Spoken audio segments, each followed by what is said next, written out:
podcast is part of the Pod Syndicate family. For more criminally compelling shows, articles, and conversations, head to wearepodsyndicate.com.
Hello there folks and welcome to episode 345 of Film Bastards. My name's Ian Loring. I'm ever so sorry if the audio quality on my end isn't as good as normal. I'm recording on my AirPods because my Mac is a dick. As always, I am joined by... Becky Foster, hello everyone. Matt Foster, hello everybody. Hello, one and all indeed. Welcome back to the show. We took a week off there for the first time in I don't know how fucking long. Wasn't really pre-planned. I was going to skip the week, and then it was like, actually, I kind of do want to watch Extraction, so maybe let's just take a week. So apologies. However, you've basically had that week off already because we just didn't put out the last show until pretty late on. So we'll have a regular schedule now. So coming up on this week's show, the aforementioned Extraction. We're also going to talk about the Spike Jonze live documentary, The Beastie Boys Story, which is on Apple TV+. We've also got the 99p rental of the week, iTunes rental of the week, In the Line of Duty, aka Line of Duty in the US. And did we all watch The Kid? Yes. Cool. So we're also going to talk about the film that we were talking about on last week's show, the Dane DeHaan starring Vincent D'Onofrio directed The Kid. So it is a packed one. Mark tells me there's quite a lot of what we watched on his side of the call. I've got a few things myself as well. Release date Armageddon seems to be happening again. Lionsgate announced a bunch of delays. John Wick Chapter 4 pushed back a year. Spiral basically pushed back a year, which seems nuts. Yeah, just release it in October.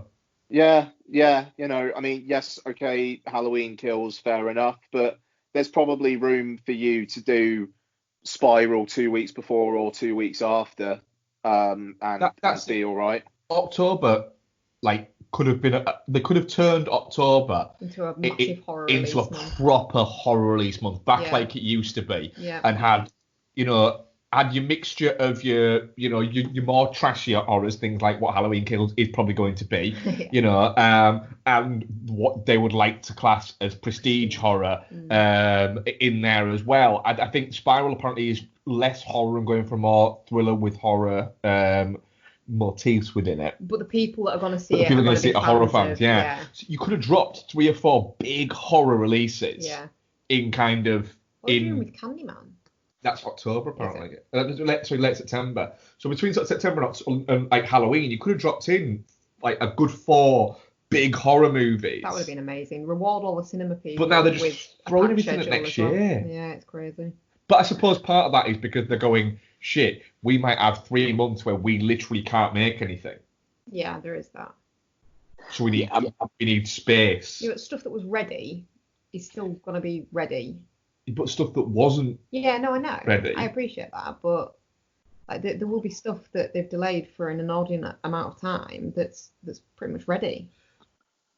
Yeah, I mean, this is the thing. I mean, at least when the cinemas do open again, like the product will be pretty steady because we're going to get like just films that were complete but delayed, and then by the time they've all kind of like flushed through, you'll have stuff that was actually able to be filmed. I mean, it was interesting. I mean, it's a TV thing, but the fact that like apparently the BBC are considering basically quarantining like EastEnders cast and crew, like basically sectioning them all off in their own kind of safe space and then being able to film like that. And like Love Island, they're talking about doing the same but in Cornwall, which is fucking hilarious. But you know, so does there come a time where, you know, Disney are a bit like, hey, we will give you an extra 15% on top of your fucking wage if you are okay with basically saying you're not going to see your family physically for 2 months, but we're going to quarantine a lot of you and film. I mean, it was interesting. I read a tweet from someone the other day saying like with Marvel it wouldn't really be a problem because it's basically 10 people shooting against a fucking green screen about an hour outside of Atlanta. And yeah, you know, like that's not the worst point in the world. So yeah, I don't know. But then again, you know, with the way that the things do seem to be easing up, you have to wonder, will things be able to get to a relative semblance of normality with filming, but just like heavy fucking testing? Well, Tyler Perry said that what he's going to provide doing is allowing people to essentially stay on site for the duration of filming if they want. He said, you know, a lot of the sets that we have are fully working sets. You see, again, TV related, but it's a film director, so I think it's still relevant. Flanagan's come out and said that he's just really glad that all the filming for Hill House 2 had been completed before the lockdown, and it's just in post-production, and he can do that from home. Yeah, he edits it from home, doesn't he? So it's coming out still this year. But like post-production stuff, surely that can be done. It's software, isn't it? It's just it's more difficult, but it is doable. Like the post stuff, like that Netflix documentary, The Last Dance. I know it's about basketball, but that's about it. They've had to basically complete the post-production of that, like remotely as well. And those things are coming out weekly, but they reckon they'll be all right. It's interesting. I mean, like now the talk is kind of moving towards what is the new normal going to be. Yeah. Is it going to be stuff like that? I mean, in the end of the day, you've got some movies where like the cast like have to fuck off to say Australia for 3 months. Yeah, you know, I mean, like, and they don't see their family then. It's like, yes, operationally you've got a lot of crew and stuff as well, but if the studios have got the resources to do it, it feels like it can still get done. It's getting a little bit like in the nicest way possible. Studios will basically say, "Look, it's this, or don't work." Yeah. You know, and as horrible as that sounds, it's kind of. They're not meaning it in a nasty way. It's going to be like that for everybody. It's going to be, look, every sector is going to have to make adjustments into how they work. It's how we balance these adjustments. It is as simple as this. They're not going to stop making movies until there's a vaccine and there's been a year of no deaths or anything like that. It's not going to happen. The other point that is going to happen is there's a strong possibility that you know, this strand of the COVID virus is just something like flu that we're just going to have to learn to live with, and just general processes are just going to be a bit different, and it's how we adjust to those over the next couple of years. And like you say, like it's a huge choose there, Ian, the new norm. Yeah, it's amazing how quick that becomes a thing. I mean, this is it. It's coming to the point now where I think people, it's going to be 6 weeks tomorrow since Johnson announced the lockdown. And it's coming to the point now where I think people will be like, look, if we have to live with it, we try and suppress the amount of deaths as much as possible through social distancing. But, it does sound awful, but it is coming to the point now where it is like, would you potentially risk serious illness or even death to kind of have a semblance of normality back? And if it, like, the problem is, it's like, I can't speak for my household, but for me, I am a little bit, when like, if this is what life is, just stuck in your house without being able to see your friends and whatnot, is that really worth it? And I mean, like, I think it is worth. I suppose it is worth it because I've got a wife and a kid. But no, I know what you mean. There's the thing of, look, it is being dead or having somebody you're close, really close, you live with it, and like that, catch this virus, is that worth the exchange? No, it's not. But we're talking about, I hate to use a really wanky phrase, but we're talking about the human experience. Yeah. And that is a wanky and phrase. It is I that. get it, though. Is it worth that? And it's like, no, there's not an imprisonment, there's nothing like that. It's just for instance, it's been really quite nice. The past couple of weeks, a few days have been really quite nice. Now, usually on those times, we'd be going for a drink and going into a beer garden somewhere. We can't do that. We're happy to not do that at the moment. Is it an inconvenience? No, it's not an inconvenience because it's what we've got to do at the moment. We've all been looking forward to watching Tenet together. Is another thing.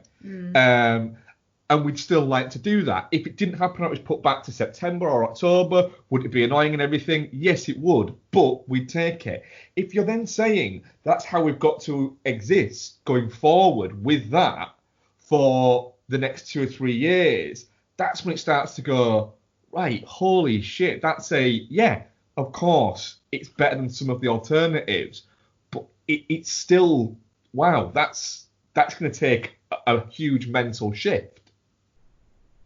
Yeah, quite. And I don't know. It just, the strain that it's having on other. I mean, we'll get back to films in a second, but the strain it's having on like cancer patients not being able to get like their checkups, or non-urgent surgery not being able to happen. Like there's a guy who reports into me at work who has got some issues going on and he's unable to get treatment at the moment, and it's like he's very honestly told me that it's affecting his work, it's affecting his mental state and whatnot, and it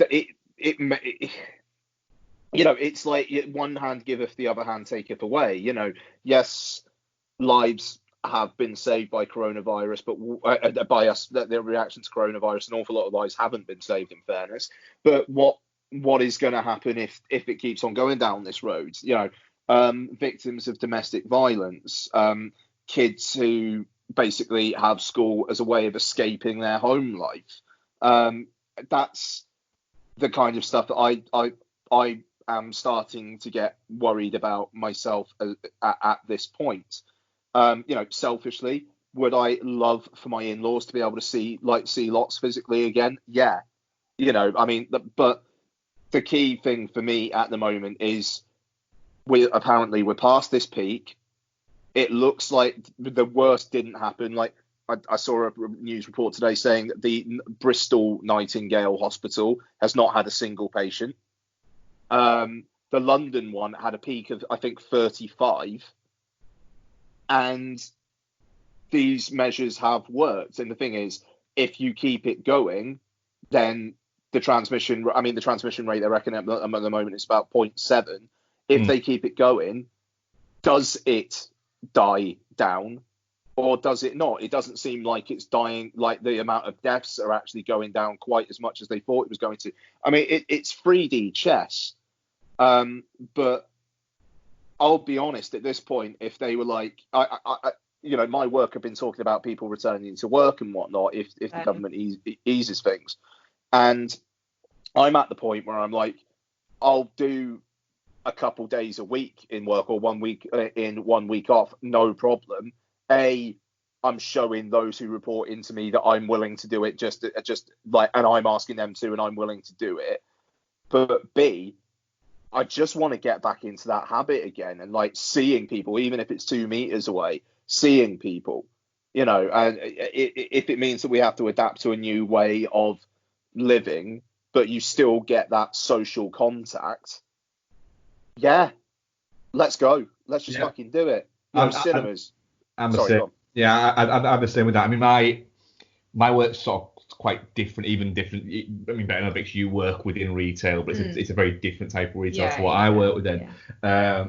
And where I'm at the moment, where I'm like, right, cool, you might say that people can go back to work, which is great because I want to go back to work. But at the same time, if you say, right, people can go back, we want shops to reopen, etc., etc., etc., but people still, we want social distancing, we want people only going out if it's essential. It's like, right, that's basically saying to my company, you reopen, but you won't have any customers.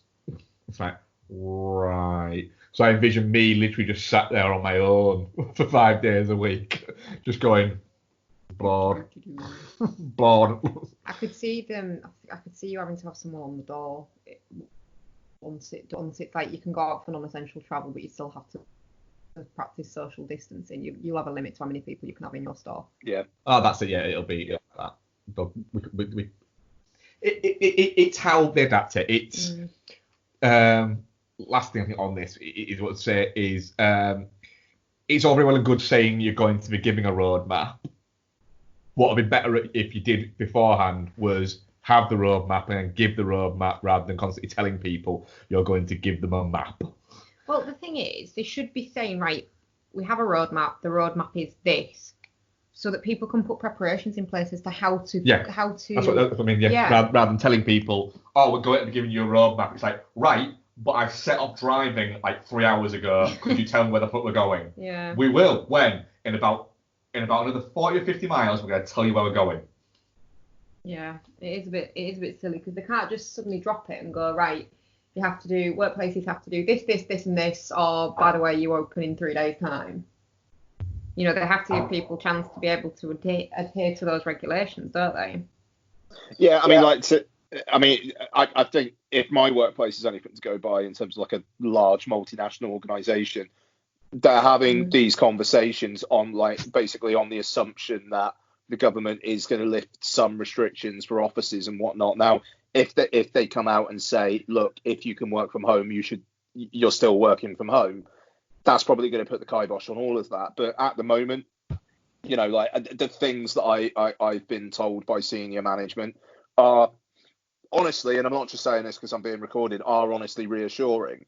They're talking about a one-way system around the office. They're talking about only having a cap to the number of people in, talking about temperature checks for people when they come in, paying people's car park fees if they feel uncomfortable about using public transport, which is my one thing, to be absolutely honest. But again, all of that is going to depend on when the hell Lots goes back to school, because at the moment, I am needed at home when I'm not working to look after Lots. So it's like I can't even consider going back into the office until that happens. That's going to be the same for so many people. But then it's like, how the fuck do you get 6-year-olds to maintain social distancing? It's fuck it. I mean, fucking hell, man. Like, it's the folks who are in charge of all of this, like the ones who are having to put this stuff into place. I hope they have a very nice, long, well-deserved holiday after all of this, because fucking hell. Yeah, I mean, I just think they should put more in bubbles, like Bubble Boy. Yeah. Loads of kids just rolling around in bubbles. I mean, that sounds like really good fun. Yeah. Yeah. Yeah, and if they'd just been arseholes, teachers could just literally just boot them out of the room. Yeah. But or they should have a hook on the top, so for like timeouts, and they can like lift them up in the bubble and hook them to something from the ceiling, so they're just swinging there. Yeah, get all the kids to hit it with a bat. I mean, no, you're taking it too far now. But back to the film. So Lionsgate, like they're kicking off with Antebellum in September, I think. Yeah. Or is it late August? It's one of the two. And we'll see how it goes. Tenet, at time of speaking, they're still planning for July. Kind of feels like if it is July, they probably need to stick a trailer out soon. We've had the one, but let's get, if they're really serious about July, let's get a new Mulan trailer. Let's get a new Tenet trailer. Let's start going. Let's start this machine up again. I mean, like, to be fair, so another bit of news kind of related to this as well. Like, some cinemas in some states in the US have reopened this weekend. There's a few screens in Texas, I believe, playing like Bloodshot and The Invisible Man, and it's just still stuff that they've loaded. yeah, basically. I read a report in the FT yesterday saying that Cineworld and View have restructured their online booking system to automatically take out basically every other row. Yeah. And they're talking about like what they're going to be doing, like hand sanitizer fucking everywhere. Pre-ordering concessions. They're going to use, I think what I understand there is that they're talking about bringing in a lot of the same concession things that you can have at football grounds. How's that? So, for instance, at a lot of football grounds, you can pre-order your pint at half time, and then you go, and it literally is in potentially a vending machine, and you have a code that you type into the number, and it gives you your pint. It says you go to blah blah. You're in block C, and you're in section of block C. You're in section 6. Your pint will be in number 43. Here's the 4-digit code, and you take the 4-digit code, bang, your pint's there. So they're not doing the similar sort of thing there. Yeah, I mean unfortunately, if that really takes off, then that could be a way of getting rid of concession stands as well, just like they have with box office stuff. Just like if it's just like people out the back shoveling the shit into bags and then sticking it, or even like if it's just a thing that dispenses the popcorn, even. Yeah, I mean, it's always baffled me that hasn't happened yet. Like literally, there's a big vat of popcorn. You press a button and it gives you the option to get small, medium, or large. You hit that, it pours it out. You could have the experience. You could have a big vat where it literally pours it out in front of you, and then you go like that. It's baffled me that isn't a thing already. Not saying that I want it to be a thing, but it isn't a thing already. Yeah. I mean, it makes sense though, doesn't it? I mean, it feels like this kind of thing could have a real sea change in how cinemas operate, and unfortunately does mean they could probably cut their operating costs in terms of staff numbers as well, but we'll see. And my bugbear of the week. Go on. All this fucking reporting about Cineworld following Odeon with banning Universal films. Right. Yeah. Just because the Empire magazine tweeted about like this and wrote an article about it, and they were talking about it on their podcast this week. No, and they just don't seem to be registering. Yeah, it's the thing. It's poor report. It's shit reporting. So just to give some context, AMC in the US, who own Odeon in the UK, have basically said, right, Trolls World Tour, Universal said about all this money that they made off of it. Fuck you, Universal. We're not playing any of your films anymore. Like any of your films, you're done. Yeah. So I would love to see Odeon try not to play No Time to Die and the new Minions film and Fast 9. Yeah. Good luck to you. And then Cineworld came out and said, we will not play any film that disrespects the theatrical to home release window. The 90-day period, yeah. Which is exactly what they already do. Yep. And then suddenly it becomes Cineworld join Odeon and it blah, blah, blah, blah, blah. And it really got my fucking back up, because this is a really, really big bit of news for the UK film industry. And that's a massive point that is being misreported, that it is just Odeon. And the Empire podcast, they were saying, like, well, if it was just Odeon, you'd think, well, yeah, good luck to you. But now Cineworld have joined in, it makes it look more serious. Well, no, they haven't joined in. And it does make you think about that. Either do they not know because they've not read it, they've just read a headline and decided to not read the rest of it and then report their version of events on that, in which case that's just unbelievably unprofessional. Or are they doing it to sensationalize something? Because, let's face it, there's not a lot to talk about in movie news at the moment because of that. And so they're using this to go, right, well, we don't have anything to talk about. We can talk about this. It's not quite accurate, but we can get away with it. In which case, again, it's very unprofessional and a little bit sad, in the sense that you've got all of these... it seems like the movie industry seems to be the one that struggled with this. So you've got a lot of musicians seem to be dealing with it all right, because they're pivoting and they're adapting and they're going, right, how do we do our thing within this? And sort of small businesses are adapting and doing their thing within it. And then the movie business has literally panicked and gone, oh, fuck, we don't know what to do. Apart from literally a few people who, like, Blumhouse, who've gone, well, fuck it, I'm going to put this out. And a few of the ones who've gone, we'll put this out. Everyone else has kind of, they've blinked. Frozen, haven't they? Yeah. And there is a little bit of news, actually. I don't think Ian's finished. What is it? Oh, it's sorry. Thing, yeah. He's very Yes, I'm sorry. I am nearly done. And the thing is, the Empire podcast have also been doing this thing since lockdown started about highlighting people's favourite cinemas and trying to preserve the theatrical experience. And they launched this campaign. They've had Edgar Wright write for them about the magic of going to the cinema. Cool. Okay, great. Don't then do cinemas dirty by fucking misreporting things. It feels cack-handed. And I really like the Empire podcast. I've listened to it since its fucking inception.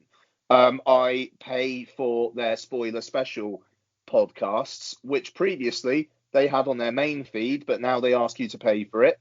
Not super happy about that, but they do have some really, really good interviews with filmmakers that I want to fucking listen to. So it is disappointing that they've kind of taken this ball, they've run with it, and even though multiple people, not just me, have fucking tweeted them saying this is not right, they don't seem to have done anything to actually like acknowledge that. And that's very, very frustrating. And I bet if I was Cineworld, if I was the people who work for Cineworld right now, I'd be even more angry. Their share price is not doing great. They've said quite publicly that if there was a prolonged shutdown, their very existence would be at stake. This is not the kind of thing that they need, because obviously you're going to get investors reading shit like this, basically saying Cineworld are not going to play the next Bond film. And, what are cinemas there to do? Play films. That's going to spook people. Yeah. So I am done. It was very annoying, and I hope they correct themselves on next week's podcast. I wouldn't hold your breath. I wouldn't hold my breath either. Becky. Bex, what you saying? News? Just some casting news. Obviously, they're rebooting the Resident Evil movies, aren't they? To stick more to the stories of the games than the complete departure from any kind of canon plot that the existing movies are. Apparently. Yes. And apparently, the girl that I can't remember the name of now that plays Ghost in Ant-Man and the Wasp has been offered the role of Jill Valentine. Oh, Hannah, double barrel name. Yeah, Hannah something or other. Hang on, give me a sec. Jill Valentine, that's cool casting. Hannah John Kamen. Yeah, that's it. Yeah. I can see that, to be honest. I think that'd be quite good. But if they start at the beginning and then actually do the stories in the games, I am fucking well up for that. What, so like this new one could literally be like Chris Redfield and Jill Valentine in the mansion? In the mansion, yeah. That'd be pretty great. That would be awesome. Like, because I love the Resident Evil movies, I really do. But we were discussing it on our walk the other day, weren't we? Mm.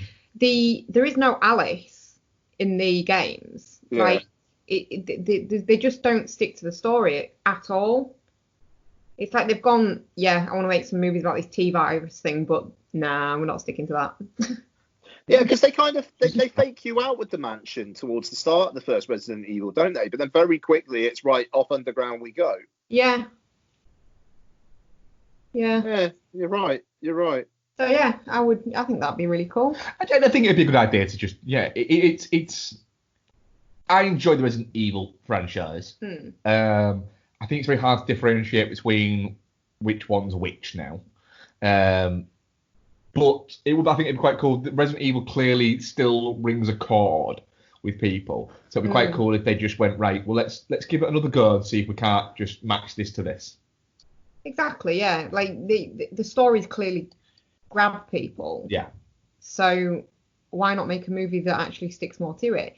You know, they wouldn't have made 3 if 2 hadn't done well. They wouldn't be making 4 if 3 hadn't done. You know, it must be selling decent numbers. So it's quite exciting, really. Yeah, nice. Yeah, that'll be like a year or 2 out. Johannes Roberts is directing it, who I want to say he did the Strangers sequel that I heard good things about but never caught up with. He did 47 Meters Down. But Mark, were you at that Fright Fest when F played? Yes. Yeah, he directed that. I remember liking that. He's done some decent stuff, actually. Yeah, no, he's not bad. He did that fucking Storage 24, that Noel Clarke one as well, which wasn't bad. Yeah, I'm intrigued to see what he does here. Like, it's obviously going to be like fairly like low budget for like the Hollywood horror, but I'm looking forward to seeing what he does. Have you finished 3 yet, Ian? No, not going to. Why? Scary. It's not really. Scary. Okay. Scary. Can't do it. I think I got quite far in. I was finding those fuses, and then I was too tense. Have you made the vaccine yet? Have I met? Yeah, like so. If the fuses get after that, yeah. I got the vaccine, and then I had to fight off all the zombies when they were trying to get into the room that Jill was in. Yeah. And then I was Jill, and I was in the underground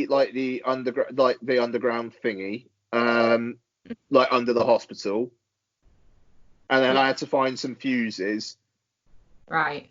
But then I got a bit lost and scary things were happening. So I stopped. Fair enough. Did you get attacked by dogs? Yes. That bit is not fun. I just shot them to the face. Yeah, no, it's not. I don't want to talk about Resident Evil 3 anymore. It's too scary. I mean, like, I got further than I did with Resident Evil 2. Resident Evil 2 is fucking terrifying. Like, that, like, it's... Like Resident Evil 3, it's got a more action horror vibe, which I appreciated. Resident Evil 2 is definitely more survival horror, but Resident Evil 2, I can literally only play it for like 10 minutes at a time. Can't be doing with it. I'm moving on. I don't want to talk about Resident Evil anymore.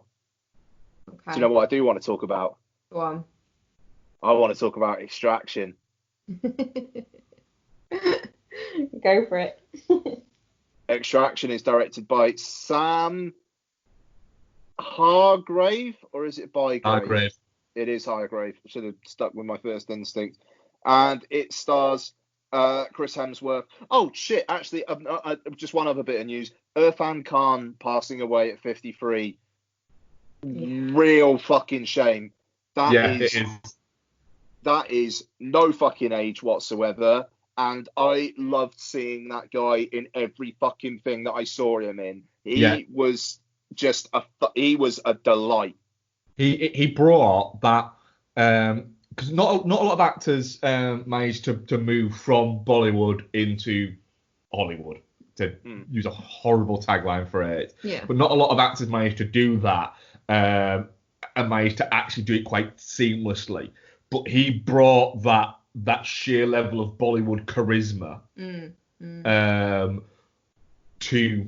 to every film that he was in, where, like you say, he was just such a watchable actor that when he turned up on screen, you kind of went, all right, yeah, I am fine for the next 10 minutes, because he was a delight in anything he was in. You know, I think a lot of the success of that first Jurassic Park, the newer versions of Jurassic World, was him.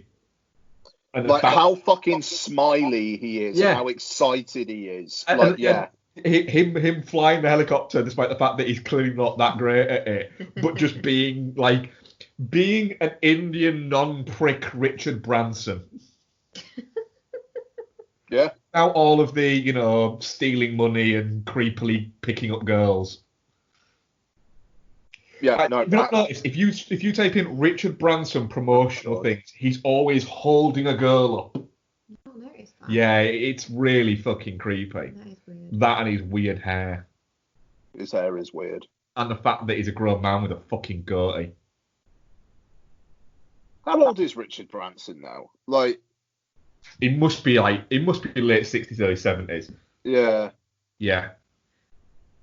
You can tell he's a bad egg because he's got a goatee. Yeah. That all people with goatees are baddies. Yeah. Anyway, sorry. Yeah, I agree. But rest in peace, Irfan Khan. That was a fucking horrible bit of news to wake up to the other day. And I mean, that's not the biggest fucking deal about it, that I woke up to some bad news. It was just I just kind of thought that guy was going to be around for fucking decades. We're looking forward to see who's going to be in next. Yeah, straight. Yeah, that's a great way of putting it. You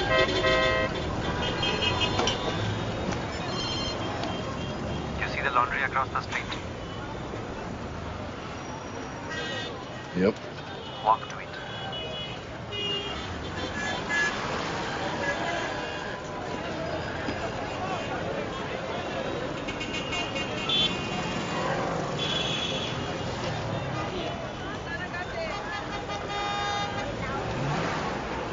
Now what? Welcome to Dhaka.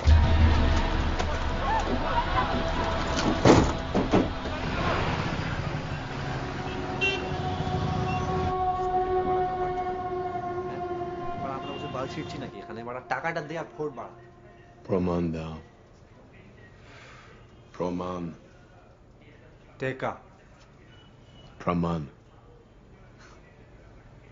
Praman Dao. Teka. You show me the kids, all right? I tell my people they pay you. Do you understand? Come here. Hey. Okay, so Extraction stars Chris Hemsworth, Rudraksh Jaswal, Randeep Hooda, Neha Mahajan, and old fucking David Harbour is there as well, isn't he? Cheeky old David Harbour. So, Extraction is the story of Tyler Rake, played by Chris Hemsworth, who the kid actually says like rake. What you mean, like the garden tool? It was like, it is a stupid name, isn't it? Good work calling it out. So where he's like, you don't look like a Tyler's quite funny as well. Yeah. What do I look like? A Brad? Yeah. No, it's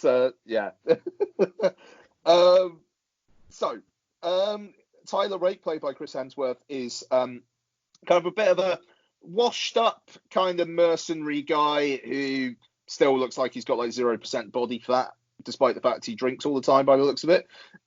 He accepts a mission to extract Ovi, played by Rudraksh Jaswal. Sorry. who is the son of a drug lord who's been kidnapped by another drug lord. But some shit goes down, some kind of shady shit goes down, even though it basically boils down to the drug lord didn't really, like, the person who the drug lord got to sort out the extraction didn't want to pay for the extraction because he didn't have the money, I think it was. Yep. So Tyler and Ovi have to basically kind of go on the run from everybody, really. So, Extraction. This is written by Joe Russo, I believe. It's another Agbo production after we talked about 21 Bridges on the last episode.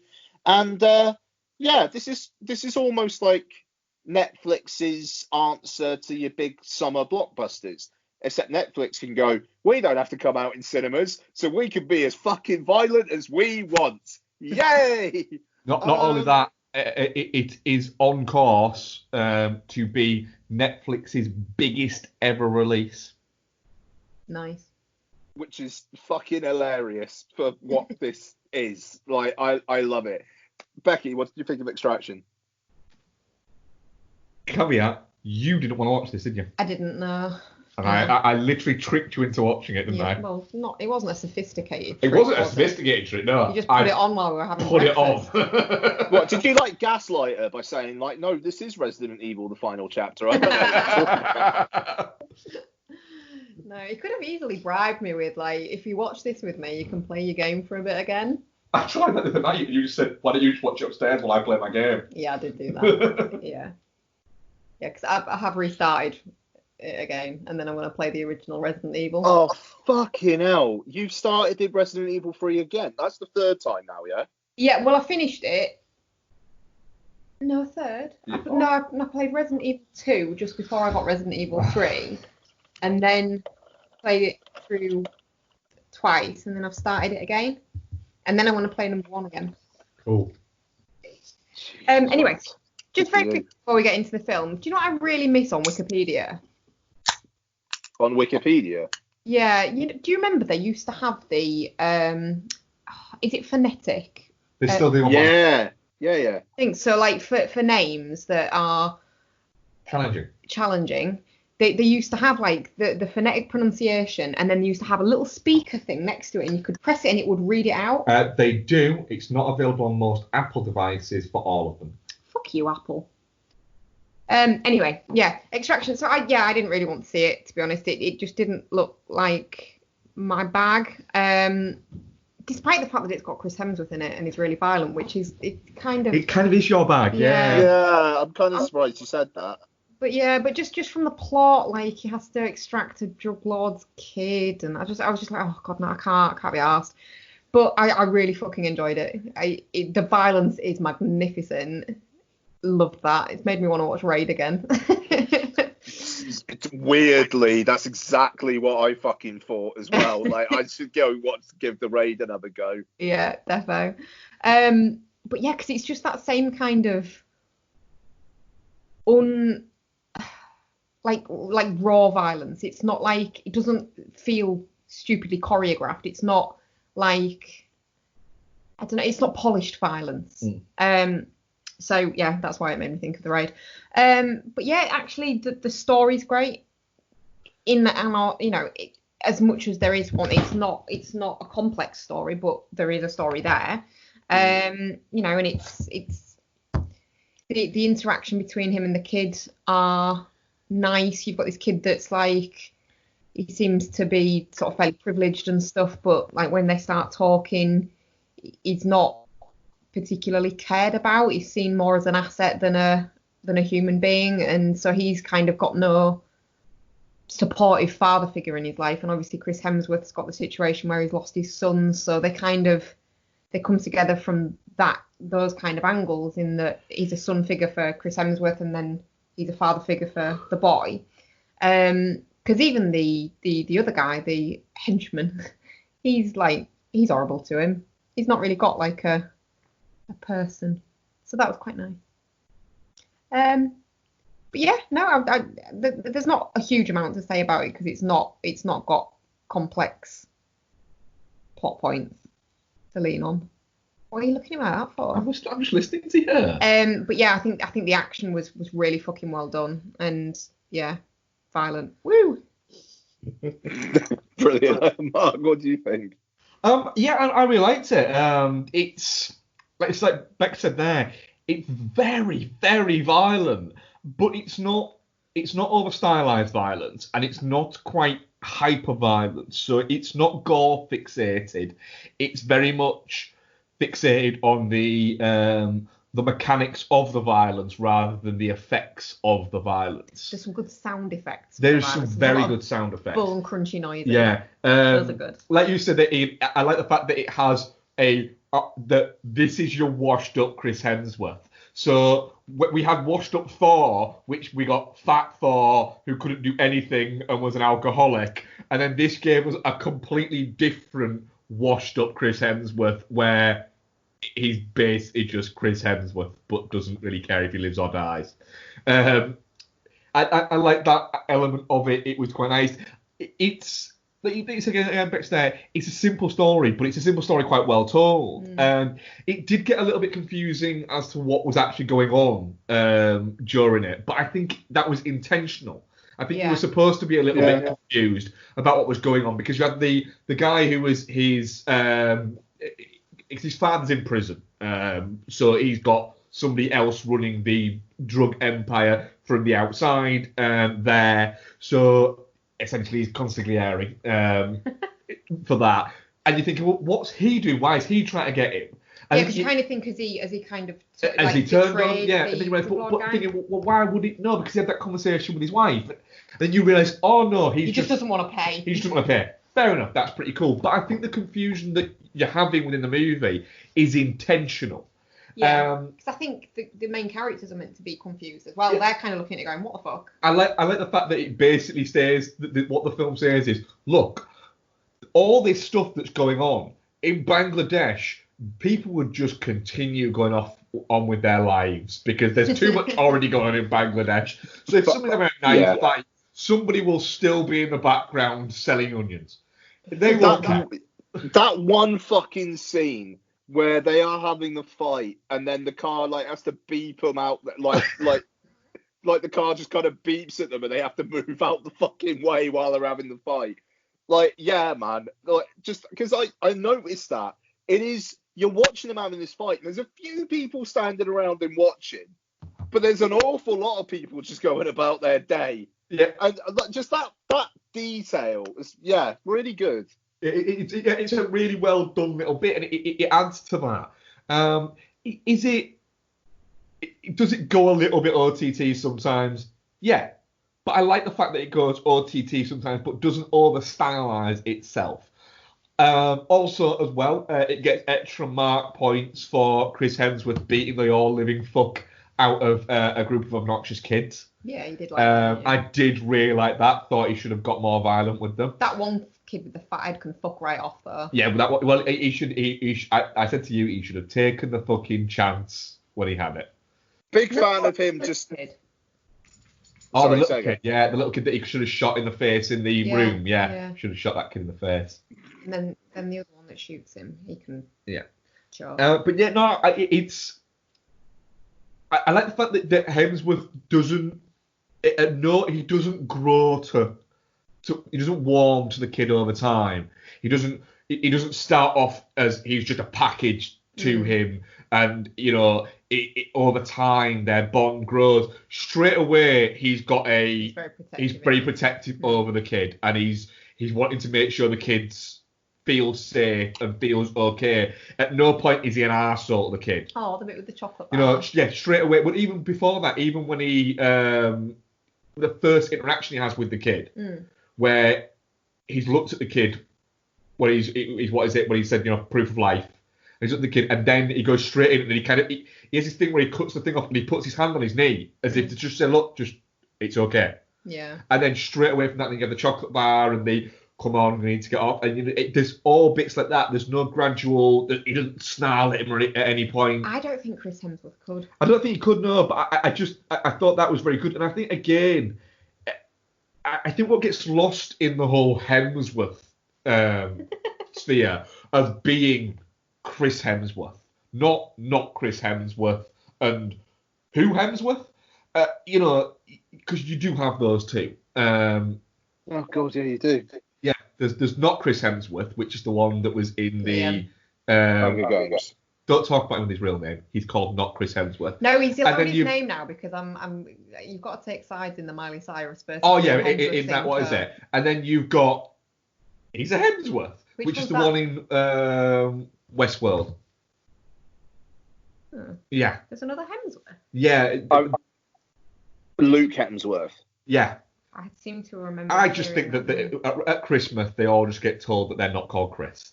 There's a very good clip online of Woody Harrelson and Liam Hemsworth on a Hunger Games press tour where Liam Hemsworth like references like Chris Hemsworth being his brother, and then Woody Harrelson is like just stops and looks at him. He's just like, I never knew that. Really? And it's not like during the first Hunger Games, is it? It's like the third. Yeah, no, but I mean it's brilliant because he's just like, yeah, we've had that conversation before, Woody, and it's like, yeah, all right, fucking. I would imagine that is something that Woody Harrelson just forgets every single time and is delighted every time he learns of it. Woody Harrelson does seem like a man who is delighted a lot with life, which is a beautiful thing. But yeah, I think with the Chris Hemsworth thing, it is what gets lost in all like the sheer amount of charisma he's got and the fact that he's been very good at comedy and he's very good at action and all this is I think that he actually is a really quite a good actor. Yeah. In with it all. And I didn't expect this film to make me cry. Yeah, and I do think that the current criticism of it seems to be, oh well, it's very violent, isn't it? It's like, yeah, it's about a mercenary getting a kid who has an entire city trying to kill him from one side of the city to another. Yeah, it's violent. It's supposed to be violent. One thing we were confused about was like the amount of outfit changes the weird drug dealer guy had. There was that. Yeah. No, the whole thing about like why would Sarju pay Chris Hemsworth and his team to do that one tiny bit when he seems to have all of the skills to do all of it, and then double cross him when he seems like he would have been perfectly capable. Yeah. That could be it. Anyway, what do you think of it? I thought Extraction slapped very hard. Big fan, and wasn't really expecting to be. It wasn't that I didn't want to watch it. It was just like I think, like Becky said, just like it felt very. Chris Hemsworth has to go in and rescue a kid, and then people double cross him. Blah blah blah. But just the action is. Ooh, yeah. Fucking terrific. That one continuous car chase, one shot car chase scene where you're getting it from different angles from it being because the bit where it's in the car was fantastic, and then it comes out of the car and you get it out of the car. It was a really well done shot for a first time director. Yeah, so I mean he's I think it was like a stunt coordinator on Atomic Blonde. So I think he's from like the Leach and Stahelski school, which is brilliant. Also just a slight tangent. The news that Leach and Stahelski are kind of like reuniting with Lana Wachowski on Matrix 4 to kind of provide some like creative consultancy on the action sequences. Brilliant. The fact that Lana Wachowski is just fucking directing all the action herself. Very exciting as well. Matrix 4 is going to be it's going to be a banger, I think. Anyway. I think that's going to surprise people of how fucking good it's going to be. Yeah, like that film is going to do some amazing action shit, I think. But because they've said, haven't they, that they want to focus more on how can we practically do this rather than, which is what we did on the first Matrix, and then we screwed the pooch by just doing we can just CGI the rest of this on the next ones. Yeah, quite. Really, really keen on seeing some stuff from Matrix 4, and I hope it's sooner rather than later. I think they'd pretty much finished shooting before it all kicked off. Yeah. So here's hoping. But anyway, the action is terrific. Like the violence is nice and crunchy. But yeah, the story does weirdly work. There's a lot of downtime in the film, and it's used pretty well. I mean, I think the kind of like almost like the child soldier aspect with that one kid Farhad who like decides that he wants to be the one who kills Chris Hemsworth, like that. You know, it's there, and you know, towards the end, he does do what you think is like the fatal shot, and then you know, it never really quite develops what that wants to say, maybe. But I do like how blunt the film is with kids around here are fucking dangerous as well. Yeah. You know, like that one bit that you guys referenced earlier on, where that kid is literally trying to shoot him in that fucking flat. Like, you don't see that every day. That's an interesting detail. And yeah, I mean, it feels like if it was a film that was going to be like more like seriously minded, less actiony, and really get into that could be really interesting as well. But they focus on the action, and that's fine too. Yeah, I mean, Hemsworth's arc I thought was cracking. I like the David Harbour character. As soon as someone says on the phone, like, "Are you sure that's a good idea that we call turncoat?" But I like the turncoat way that he is. It's not the "I'm gonna fuck you over." It's "I am trying to help you. You saved my life once. I'm going to save your life, and you know we're both going to get rich doing it, but I'm still saving your life." I like that there's that detail there. It just it feels like all these like little details. It just adds extra effort in, and it makes the film feel more three-dimensional as a result, along with the action. I mean, I'm not saying it's like the best picture of the year or anything, but I will say that it's one of the only Netflix original films that I've seen where I was like, shit, I wish I saw that in the cinema.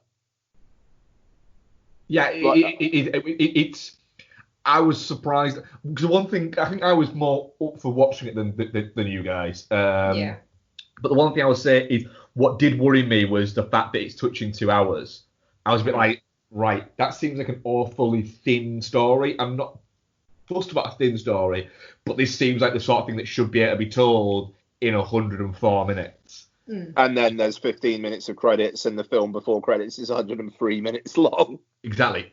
Yeah. I mean, sorry, I think I just burst your bubble there, Mark. I'm no, sorry. No. Like, I thought that was really funny. That like the credits are that fucking long.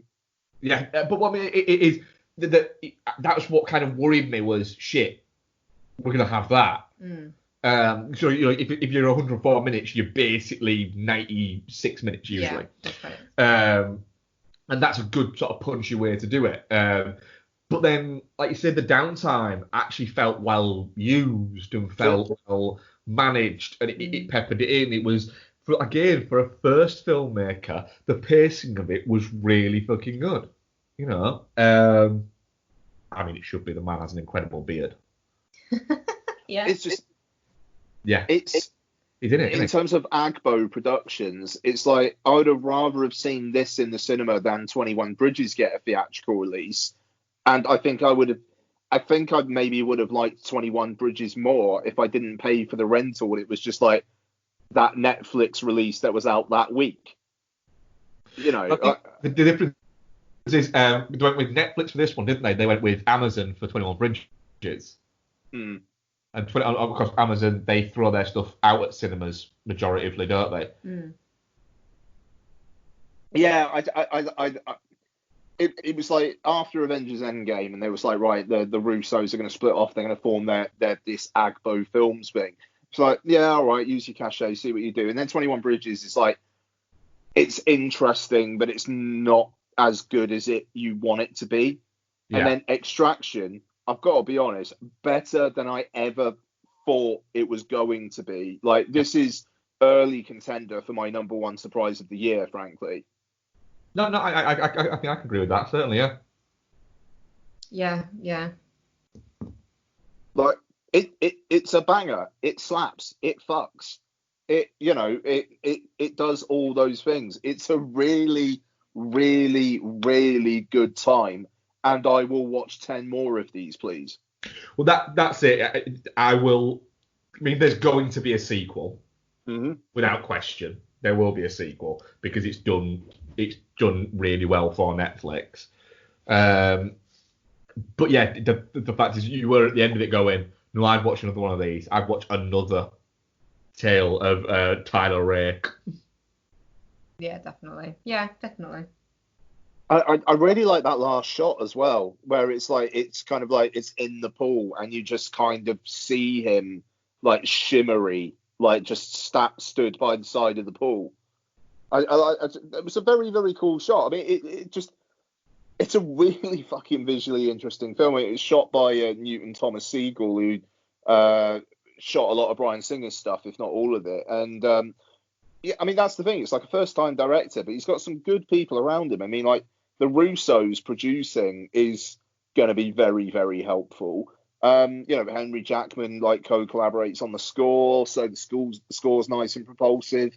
It's I mean, these the Agbo films, they've got Cherry coming up, which is like real life story starring Tom Holland. And it's like, I want to say, yeah, it sounds quite dark. It's like Tom Holland doing some shit he hasn't done before. I'm a lot more interested in what they're going to do now. A lot more interested than I was after 21 Bridges. So, yeah, good on him. And I mean, like, it's not just a name thing. Joe Russo wrote the fucker. So, yeah, I mean, man, like I say, surprise of the year, definitely not shit. Like, really, definitely not shit. Oh, yeah, definitely not shit. It's... I give it 4 out of 5 on Letterboxd, and I'm very happy with that. Yeah, fair enough. Seems like a decent. Where are you in it? Yeah, definitely not shit. I mean, it's just not. Our audience poll was, because I think I did actually tweet this one out. Yeah, definite shit 44%, touching cloth 22%, shit 22%, and Geostorm 12%. Oh, okay. It's more mixed than what we've given it, but no, okay. I will say as well, just the moment in that car sequence where Chris Hemsworth tells the kid to put his seatbelt on, and then the kid's just like, I've had my seatbelt on the entire time, you drive like you're insane. Very strong. Fucking strong. Yeah.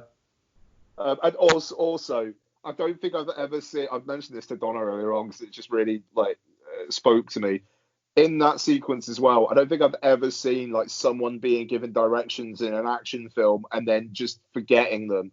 So there's that bit where she's like, take the next left, and then he drives past it. She's like, no, the next left. And then he's like, oh, fucking hell. And then he has to reverse back. Yeah.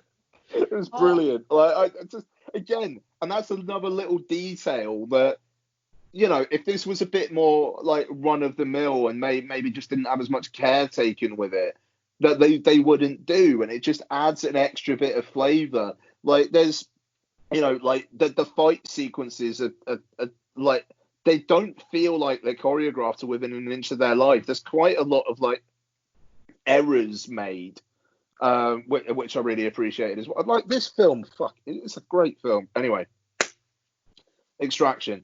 Well, right. I wanted to mention that I completely forgot about until then. The bit where he slaps the kid across the face and tells him to piss off. I loved that bit.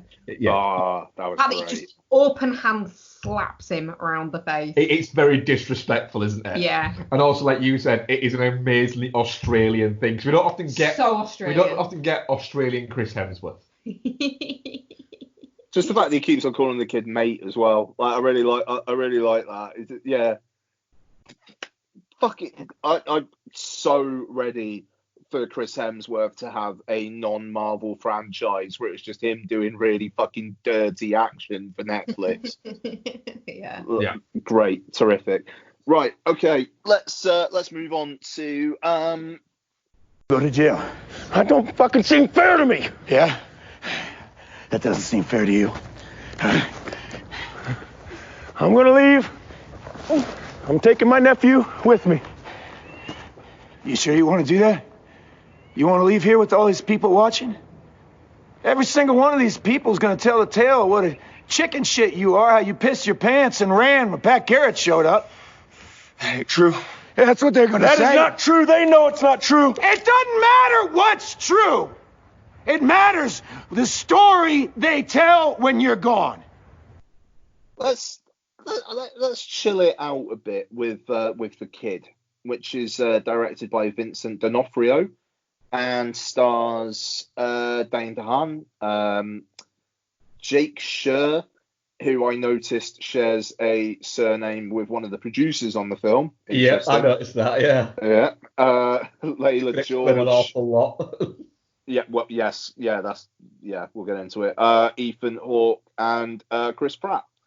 So, we are reviewing this because we were talking about Dane DeHaan and what kind of happened to Dane DeHaan, and he was in this. He stars as Billy the Kid, but he's not really like the focal point of the story. Instead, it's a brother and sister played by Jake Sher and Layla George, who run away from their home after their mother is killed by their father, and then the boy kills the father. They run away and find themselves crossing paths with Billy the Kid, played by Dane DeHaan, and crew. When Ethan Hawke's Pat Garrett captures Billy the Kid, they go along as well, wanting to basically get a ride to Santa Fe. And Billy the Kid kind of strikes up a bond with the kid. So, who is the kid of the title? Well, who knows? Mark, the kid, what do you think? I just checked, by the way. Jake Sher is Jordan Sher's son. Of course he is. Like you say, it's interesting to drop a different story into the mix of the Pat Garrett and Billy the Kid. And it's interesting how that's done. The only issue I think I have with that is the Pat Garrett and Billy the Kid elements of the film are a lot more interesting than the two the brother and sister combo against Chris Pratt. That feels like a side mission that the movie didn't need, that was there. So I can't quite grasp why which came first. Did the idea to write a Pat Garrett and Billy the Kid story come first, or did the idea to write a story about these two kids and then went, and what if they write a Billy and what if they write a that? And it's like, all right, a lot going on there, Vince, but I'd like to know which came first in that. But yeah, I really liked it. It suffers a little bit that the thing that a lot of modern westerns do, where it feels a little bit too much like it's trying to be a western at points rather than just being one. But then it does really well in falling back on the fact that it's hard to make the West not look fantastic. Not that the West the place, but the visual of it. And Ethan Hawke and Dane DeHaan are both very much in form with this. I do get a feeling like Chris Pratt maybe a little bit. I don't think it's just Chris Pratt now. In a serious role, I still kind of get the feeling that he seems like at any point he's about to make a joke. Yeah. But yeah, I think that's my only issue there is I think that the kid is terrible in it. He's awful in it. If I'd have been Billy the Kid or Pat Garrett, I'd have shot him. I didn't mind the kid. I hated his sister. He was so whiny. I didn't like his sister. He was so whiny. He cried an awful lot. He did cry a lot. And yeah. I don't like children, especially when they're crying. He did shoot his uncle in the head, though. He did, yeah, but he cried a lot before that, didn't he?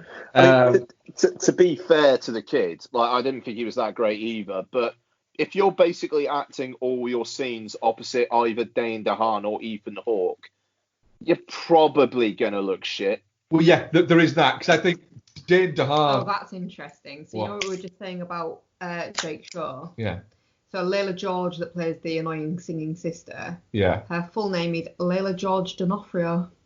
I didn't know it's not Shut the fuck up, really? Is it? Yeah.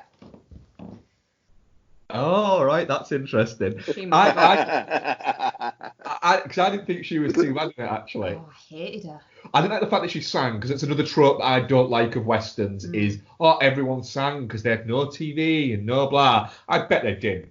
I bet they did that. It's another... I bet they just got fucking blind drunk and went to sleep early. That's another one of those, in the 70s, everyone danced in unison in clubs. No, they didn't. They didn't. You watch Saturday Night Fever and you think that happened, and it didn't.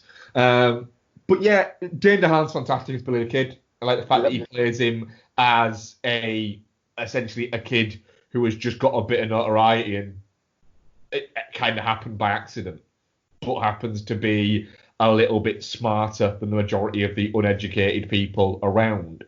I love the fact that they play the fact that Pat Garrett was obsessed. Yeah. There's a great moment in it, and I promise I'll let someone else speak in a second, where they go to the first town, and Vincent D'Onofrio's there, and they say, "We want Billy," and they say, "No, you can't have him. I'm taking him to Santa Fe." And then you get Ethan Hawke going, there's going to be a gunfight. Anyone who don't want to get involved, get away now. And everyone scatters, and it is literally one shot.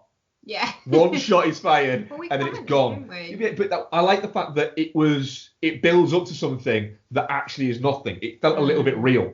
Yeah. So I quite like that. But yeah, we'll get more into it. But that was I liked it, but I think that the story that Vincent D'Onofrio wanted to tell isn't the story I wanted to hear. Yeah, because I think it's supposed to be more the story of the boy, and Billy the Kid and Pat Garrett is used as like a framing, essentially, isn't it? Whereas, I think you'd rather have seen more about. Yeah. But there's plenty of movies about that, isn't there? Surely. There is, but I wanted to see the Ethan Hawke, Dane DeHaan take on it. You know, it's that. Yeah, there are a few very good movies about this story, but the beauty of stories about things like this is they're not remakes, they're just different versions of the same story. So why can't we have one every 15 years with different people? You know, why can't we have this person's take on it or this person's performance on it? It's interesting, and we get it here. You know, they're very good at it. But I'd have preferred to watch 90 odd minutes of that rather than 45 minutes of that and 40 minutes of this kid that can't stop crying. Cry a lot. Yeah. Go on, Bex, what do you think? I really enjoyed it, to be fair. The kid is a bit annoying. I don't think he annoyed me quite as much as Mark, but he was a bit of a crybaby. But you know, there's some quite like good. He isn't supposed to be very old, and obviously. 15. Yeah, but no, he's 14. He's 14, dickhead. And, you know, he's killed his dad. He needs to talk to Billy the Kid to try and save his sister, and they won't let him. So he goes and fucking starts shooting a gun in a bank. Like, you know, there are some bits that you're like, do you know what?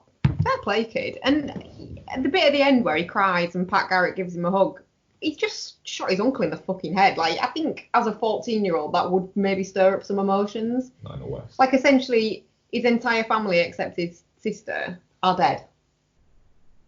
So he killed them all. Well, he did kill 2 of them, yeah. You know, still talks emotion though, innit?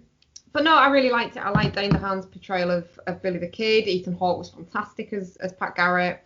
The sister really pissed me off. I don't know why she rubbed me up the wrong way, but she just really did. I could have done without her. I think it was the singing at the start. And like all the poignant shit she said. Some of the script was a little bit OTT at points. Yeah. But I think my main takeaway from it, sort of aside from I enjoyed the film and I'm really glad I watched it, is why did this slip so far under the radar? Yeah. It's really odd given the cast.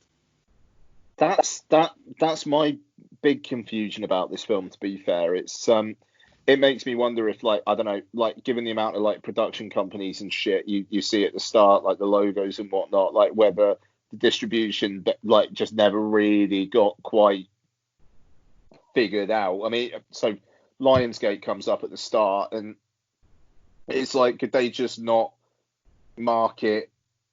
I don't know, because I mean, like, the only, in terms of like mainstream audiences, the big name here is probably Chris Pratt, and he's not in it much, and I dare say he's not great in it. And is it just one of those ones that kind of just got tangled up in, oh, we'll release it here, and oh, actually no, we're going to release it there, and shit, maybe we just need to dump it. I'm just reading right here, and it says that it was released on March the 8th last year, but the first trailer came out February the 21st last year. So the trailer came out, and then literally 2 weeks later, the movie came out. Which is weird, because I mean, like, yeah, I mean, the cast is not bad, you know. I mean, like, it is a cast that would get film fans interested.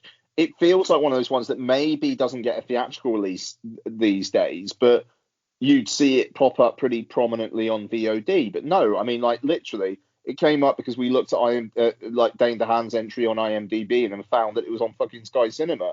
Even though, to be fair, I tweeted a video of this yesterday, but Now TV doesn't seem to know that it's on there. Just to give some context, you search The Kid on the Now TV app on Apple TV, nothing comes up for it. You search Dane, as in Dane DeHaan, and it's the third fucking entry. So, yeah, I mean, that's it, though, because the film, it's not like it's a train wreck. Like, if it was awful, then you would understand. But it's a good little film. It's not a masterpiece. It's not amazing. But as you said, Mark, like, Dane DeHaan is really fucking good as Billy the Kid. He's got that, like, fucking cocksure, like, I will live forever kind of mentality to him. Ethan Hawke has got that kind of, like, determination and kind of almost like fanaticism angle to him. And like, I think Chris Pratt is bad, but I do wonder if it maybe his part was just weirdly overwritten. Like, he pops up early on and he's kind of like, just bad guy, I'm going to take her away. And then the next time you see him towards the end, it's a very odd performance where he starts that monologue he has about bluebirds. Yeah, it's like, where did that come from?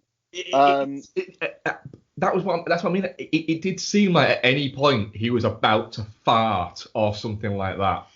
And his facial expressions are very big in this film as well. Like, he's quite big-eyed. And it just, yeah. I don't think he's great in it, to be honest. Chris Pratt? No, he overplays it a lot. Yeah, he doesn't feel like he's in this film. No, he doesn't. It feels like it feels hammy. It feels like he's turned up, like he's clearly friendly and he's clearly agreed to do the movie while they're doing Magnificent Seven and gone, yeah, I'll do it. And then turned up for like 2 days on set and gone, well, he's a little bit unhinged and a little bit gnarly. He's gone, all right, I'm going to open my eyes really wide and I want a big beard. I want a big beard. Pretty much like, a big beard. I'm going to open my eyes really wide and I'm going to point at everything. But I'm not going to look at what I'm pointing at. But I'm going to point at it because I know where it is. But like, that bit where he kidnaps the sister, he's threatening enough. Yeah. And then the next time you see him, he's not fucking threatening at all. But is there a point where he's trying to play a little bit like he's intimidated by, or feigning that he's intimidated by Pat Garrett? But I don't know. I don't know.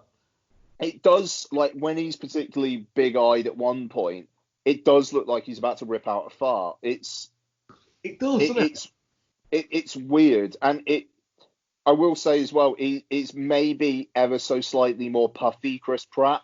Yeah. Which you kind of associate with funnier roles. It's like the skinnier he is, or like goofier roles, maybe. Like, it just like when he's like Guardian skinny, he's funny, but you know, he can also be serious when he wants to be. Here, he does just seem like he's going to rip out a fart at any second. And, you know, against the energy, like Ethan Hawke's energy that's like, it's a weird combination. Like that whole monologue about the bluebirds. It's just a shot where they're both in frame, and Ethan Hawke's just kind of fucking looking at him like, what the fuck are you talking about? And I wonder whether that's in character or Ethan Hawke just looking at him, just like, what are you doing? Yeah. It's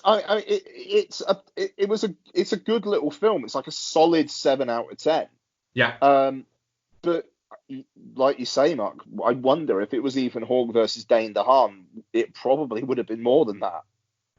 Yeah, I think if it had focused its energy somewhere else, I think that might have been better. Because when he shot Billy the Kid, I thought, right, there's like another quarter of an hour, 20 minutes this fucking movie.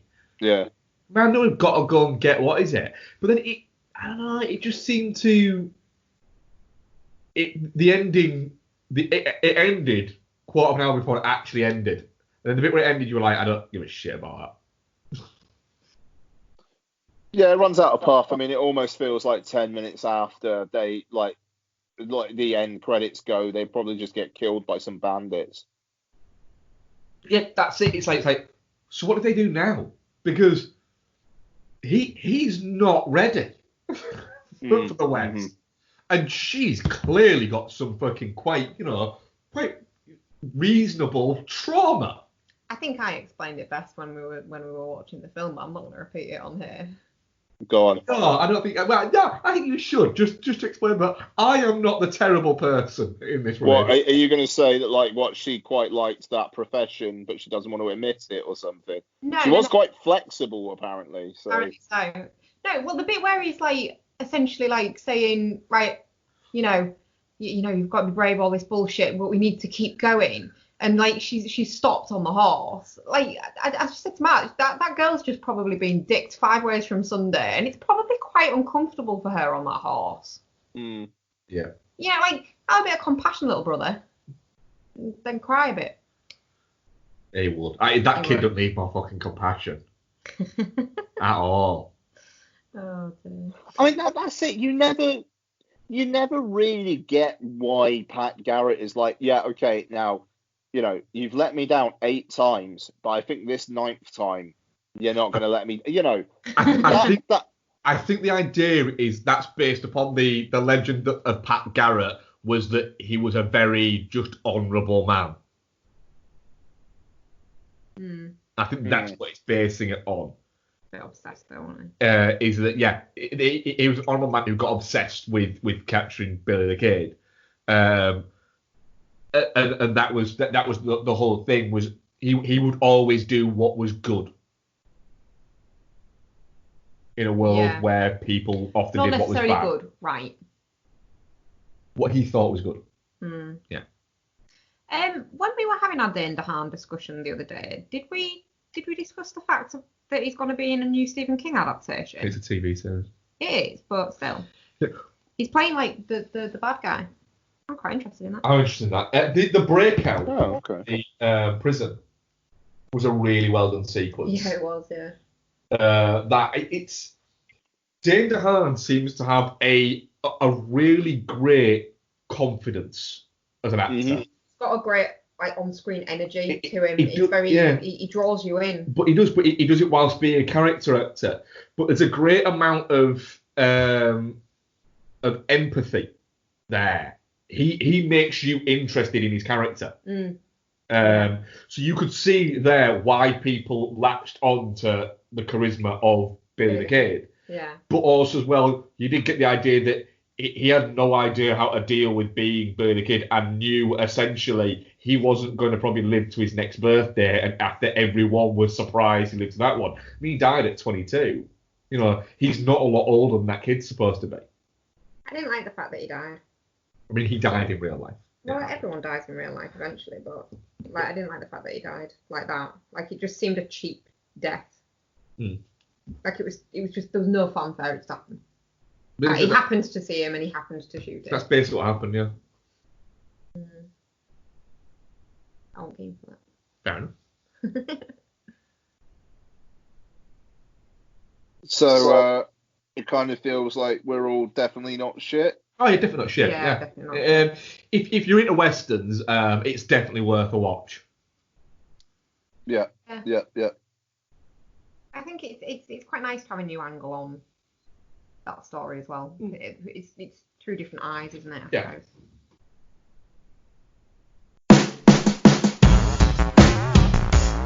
Are you a craft beer junkie? Do you eagerly anticipate the freshest IPA release from your local craft brewer? Do you check in every beer you've ever had on Untappd? Do you know the difference between a Belgian triple and a Berliner Weisse? Then do we have a podcast for you? What's Untappd podcast gives you beer reviews, interviews with brewers, behind the scenes access to beer festivals, games, and more. Whether you're a craft beer junkie or new to the world of craft brewing, What's Untappd podcast is something for you. Check us out online, iTunes, Spotify, YouTube, and now wearepodsyndicate.com. And as always, keep drinking, you dum-dums.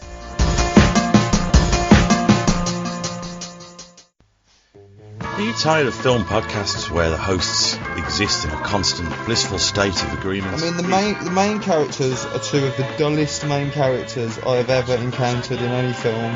Well, you're in luck. Let me introduce you to Chinstroker and Punter. One is an ex-film student with a penchant for David Lynch and art cinema. The other is a man on the street. Listen in perplexed and horrified terror as we tear apart one film a week.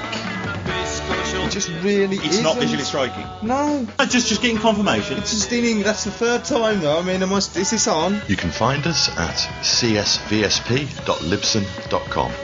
So come and share the victory. If you could fuck any man in film, who would it be and why? My answer is Lance Henriksen. Oh! You wouldn't tell. He looks like somebody. He looks like somebody who can keep a secret.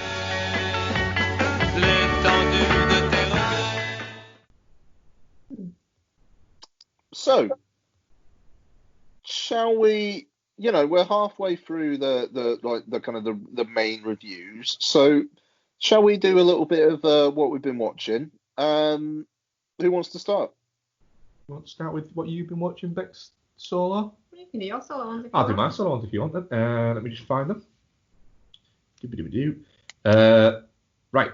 So I'll speed around these. I want to talk a little bit more about one, but I'll speed around the other ones. Rewatched the film Accepted, which is on Netflix in the UK at the moment. Directed by the wonderful director of Hot Tub Time Machine, Steve Pink. It's a great film, isn't it? Hot Tub Time Machine is a magnificent movie, yeah. This is really good. But listen to this. It was a movie from 2006. Have you've seen this, any Bex? You should. Ian, have you seen Accepted? You have, haven't you? I haven't. Sorry, I was on mute. I haven't. No. This would be a fun kind of, if you're in the mood for a comedy, a fun treadmill watch. But stars Justin Long. When the fuck am I getting back on a treadmill again, Mark? When? Well, when you do, you've got a nice little treat for you. Justin Long, Blake Lively, Lewis Black, Jonah Hill, Adam Hirschman. And it is about Justin Long's character plays Bartleby Gaines, who is kind of like the wise ass kid, but he ends up not getting. Justin Long's character plays Bartleby Gaines. You said Justin Long's character plays. Did you mean Justin Long plays? Him as well. Right. Okay. I just want. Sorry, I don't know why I got hung up on that. Go ahead. So he plays. Justin Long plays Bartleby Gaines, not his character plays Bartleby Gaines, who doesn't get into college, but to not let his parents down, he comes up with a fake idea for a fake college acceptance letter, and then. I have seen this. Yeah, I thought you had seen it, yeah. And then what actually happens there is his parents said they're looking forward to dropping him off. So he uses the tuition money his dad's given him to essentially rent a building and make it look a little bit like a college. And then the only problem is when Jonah Hill's character sets up the fake website, he accidentally sets up a admissions acceptance button. And it turns out all these people join this college and are already in shoes, and we go along. So you've got people like Lewis Black plays the guy that they get in to fake being the dean, but he, in typical Lewis Black thing, just keeps on over-explaining the consumerism that has gripped America, and it is wonderful. But yeah, it's a lot of fun. It ticks off all the usual tropes, but again, as I always say, if you do things well, it doesn't matter if they're repeats or whatever. It's Jonah Hill's fantastic in it, in an early supporting role, and it relies heavily on Justin Long's Ferris Bueller-like charisma that is there. Right. But yeah, a lot of fun. Rewatched. These were rewatches while Becky was playing Resident Evil and I'd been shunted upstairs. You weren't Bradford. Shunted. I rewatched Get a Job, which stars Miles Teller, Anna Kendrick, Crispin Mintz-Plasse, Alison Brie, Bryan Cranston, and Marcia Gay Harden. I've watched Get a Job twice now. Nobody else needs to watch it at all. It's fine. It thinks it's a lot funnier than it is, thinks it has a lot more to say than it does, and is clearly made by a overprivileged Generation Xer who didn't understand Generation X, who's now pointing at millennials going, why are you always fucking complaining? Is basically what it is. There are some amusing bits in it. Go on. It weirds me out that you're talking about this film, Get a Job, which you've seen twice, and I don't remember you talking about. It's a fascinating, Mark. Like, I think someone could write a book about. And I don't mean to be insulting because I love you dearly, but there is an element of what the fuck are you doing to a lot of this. Yeah. I want to try and understand the thought process. What makes you think I'm gonna watch Get a Job again? What brings you to this? Well, I'd watched Accepted, and I was upstairs watching this in our bedroom because Becky was downstairs watching. That's it. And you don't watch a computer game, Mark. Playing. Well, you do modern computer games actually, more or less, don't you? So, and I thought, right, I enjoyed Accepted, and it was as simple as this. On the related to was Get a Job, and I thought, right, well, I've seen that, but I didn't hate it. I'll give it another go, and it was and it was like 80 odd minutes, and I thought, well, it's fine. It's 80 odd minutes of Miles Teller, and then as it got going through it, I started remembering. Yeah, this irked me about this because it has Crispin Mintz-Plasse in it, and he's just playing generic Crispin Mintz-Plasse character within it. Anna Kendrick's hardly in it at all, and yeah, it does feel like everything it's trying to say is a bit mean-spirited to everybody. Yeah, but it's not nasty enough or biting enough to that. It's just a bit. It's a bit minge-faced. About it's just if you're that easily persuaded to watch, like, I think Darren Brown could probably get you to like nuke France, like that, like how easily you are to persuade to like do something like that. It's fascinating. You say that, Ian, but I still can't get him to watch bloody Coco. You need to pepper it in somehow. Don't just tell him to watch meek crap. It is unreal. I will say this now. This will not be the last time I watch this movie. Oh God! It just won't. I know I will watch it again in a few years' time. Why waste your time? Watch something because good. I don't count it as waste time. This is empty calories for me. Yeah. It is. It's that. It's like eating a rice cake. It is. I can just let it wash over me.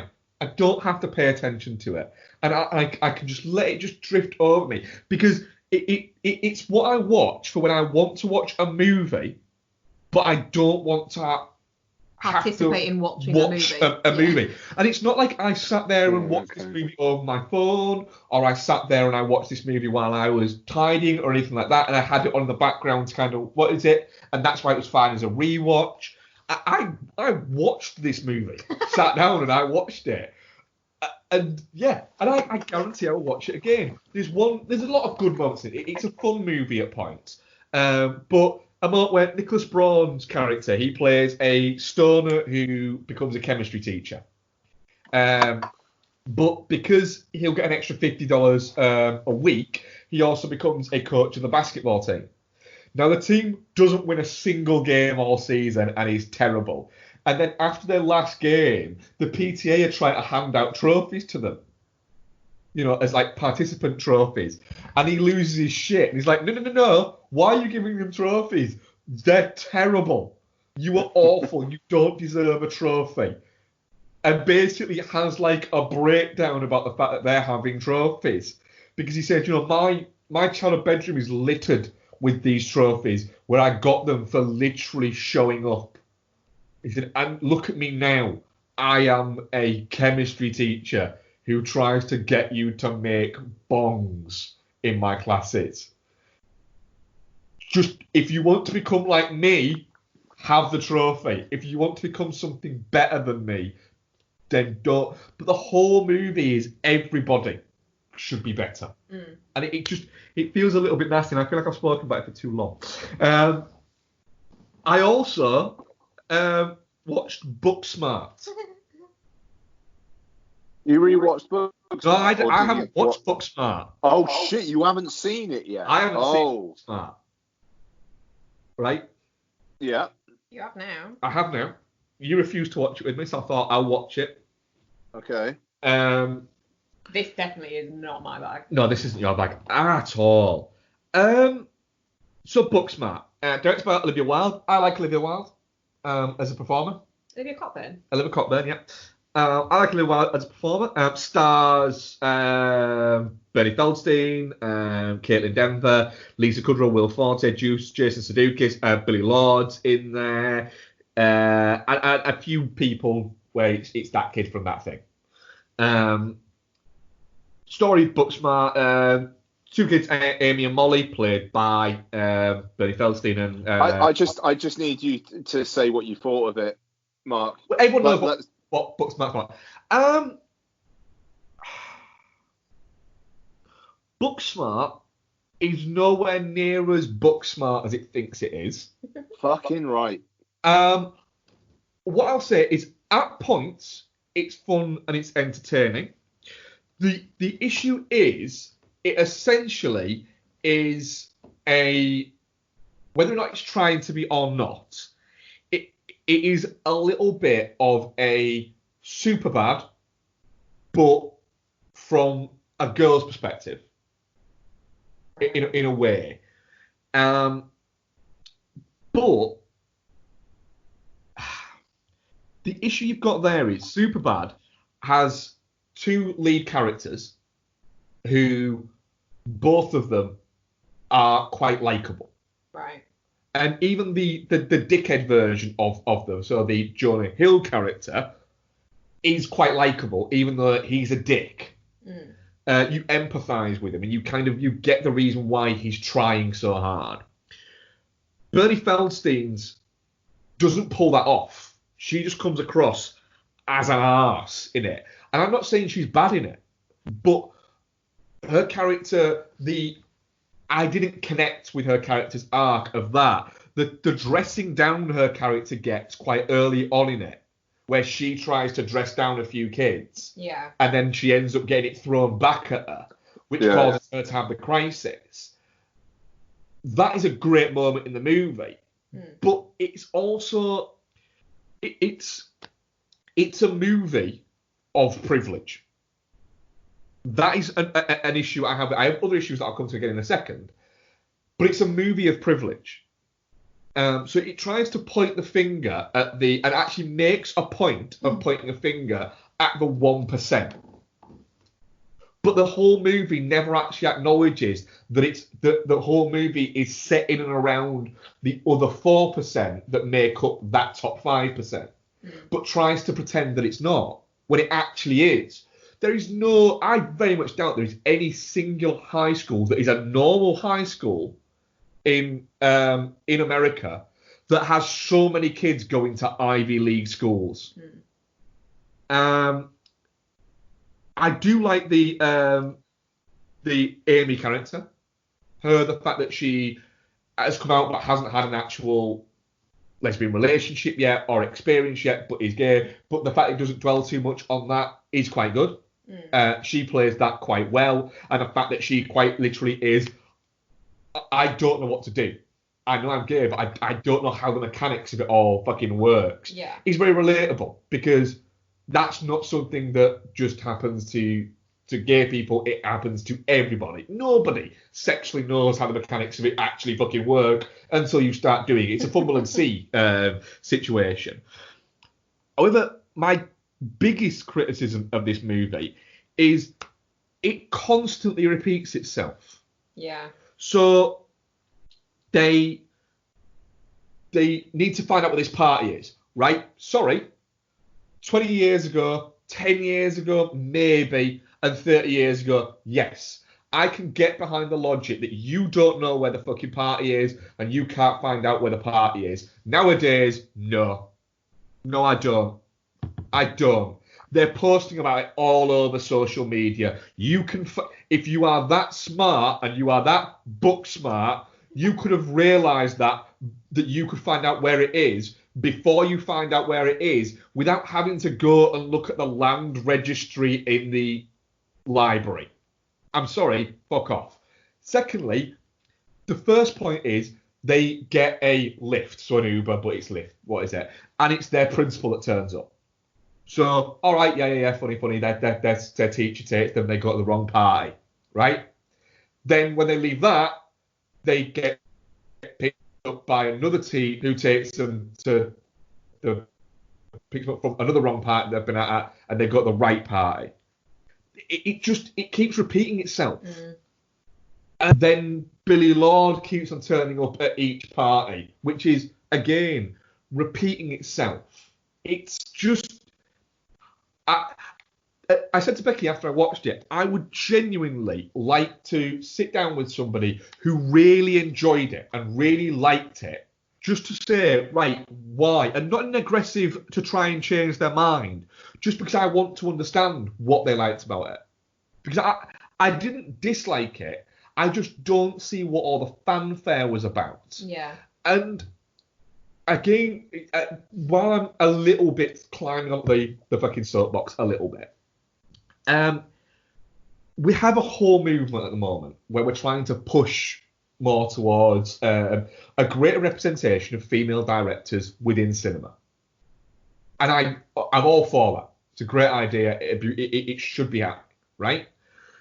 And a couple of directors that have been signalled out as for up-and-coming female directors are Greta Gerwig and Olivia Wilde. Right? They're two that people are pointing at. Okay. And I liked Greta Gerwig's debut. I enjoyed that a lot more than I thought I was going to. And Booksmart, I didn't enjoy it as much as I hoped I would. But it's not a bad movie. But I kind of get the feeling that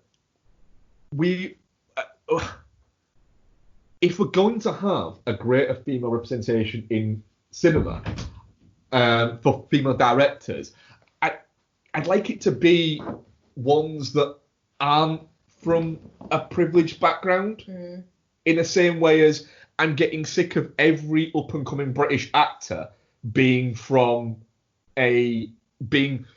the son of a fucking casting director or the son of a fucking daughter of a lord or anything like that. We're chopping off the idea that film can be a working class thing, that you can get these people coming through. It's a thing that's irking me a little bit. You do get interesting female voices directing, like Melina Matsoukas. Her work tends to get fucking ignored, and nobody fucking talks about it. And it's like, it baffles me that 6-7 months before Queen and Slim comes out, people lauding Booksmart. It was turning up on like top 10s of the year, and I'm just like, how? There's nothing new. There's nothing interesting there. It's not bad, but it's just so underwhelming.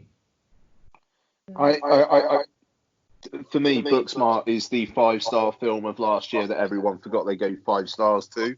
Yeah. It is absolutely fine. And that's about it. It's a decent directorial debut. Yeah. It is not the comedy of the decade. It is not a classic high school comedy. The fact that the people who seem to fucking love Booksmart, or it seems to on release, appear to be basically 30 or 40 something film magazine writers. Yeah. I think says something. I don't know, like it's just like, what life experience does Olivia Wilde have to tell these girls' story? I mean, what wasn't she like fucking like married to the Prince of Monaco or something at some point? Like there's some crazy fucking ex-relationship that Olivia Wilde has. And I'm not saying it doesn't mean that like nobody can tell that story, but like on the publicity trail for this, she was making clear. I mean, Jesus Christ, her Wikipedia describes her as an American actress, producer, director, and activist. She was married to Prince Tauro Respilo, the from basically Italian dignitaries. So yeah, like who is he? So his dad is Alessandro Respilo, the 9th Prince of Cerveteri. Yeah, he is part of the essentially the as close to as a royal family as Italy have. Okay, but I mean, like, to be fair, he also founded the Los Angeles Filmmakers Cooperative. He's directed documentaries and whatnot. It's God, that is fucking fascinating. I mean, fair play. They were married for about 8 years. Yeah, I don't know. It just, I don't know why. I remember when it came out, like opening weekend, Olivia Wilde was quite publicly annoyed about how poorly it did. And it just, the film reeks of, we're ticking all the right boxes, so you're going to love us, aren't you? Yeah, but that was it. There was a lot of people sort of saying, you know, why aren't people going to see Booksmart? Why aren't people going to see Booksmart? It's like, well, because people might not want to. It's like, well, this is why you can't have nice things. It's like, is it that nice a thing? It just, it feels like a footnote to me. No one fucking talks about Booksmart. No one does.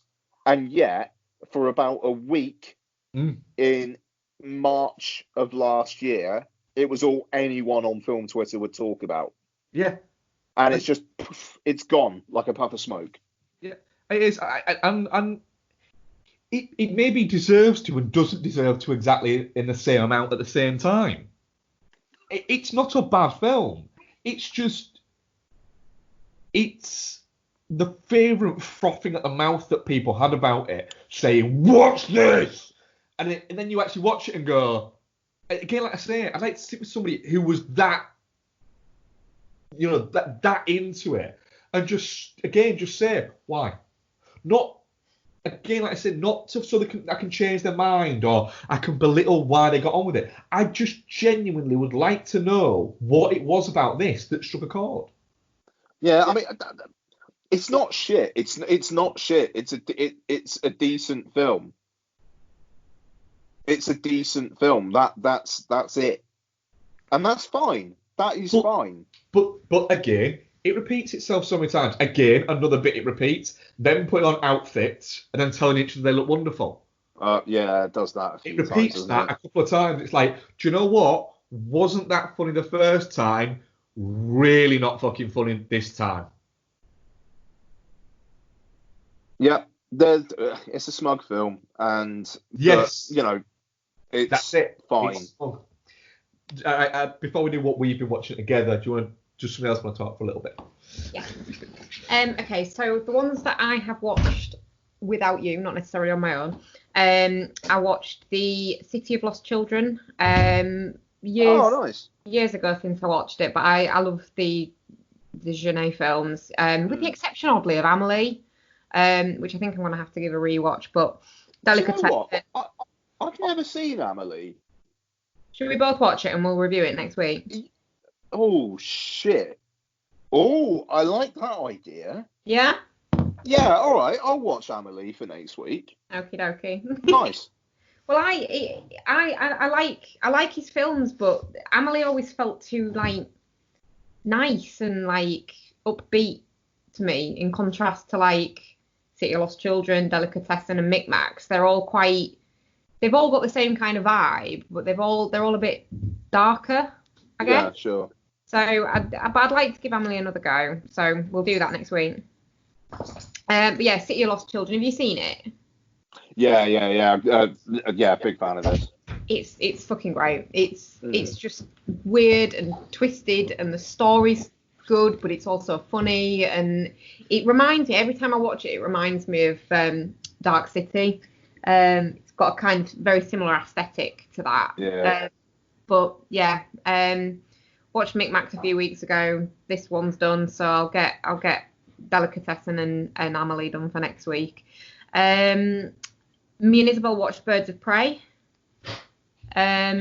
which is nice. Just she couldn't come with us to the cinema to see it, and was pretty gutted, to be honest. But yeah, she really, really enjoyed Birds of Prey, and I really enjoyed my rewatch. Didn't lose anything on rewatch. So that was good. I watched 10 Things I Hate About You because it's on Disney Plus, and why wouldn't you?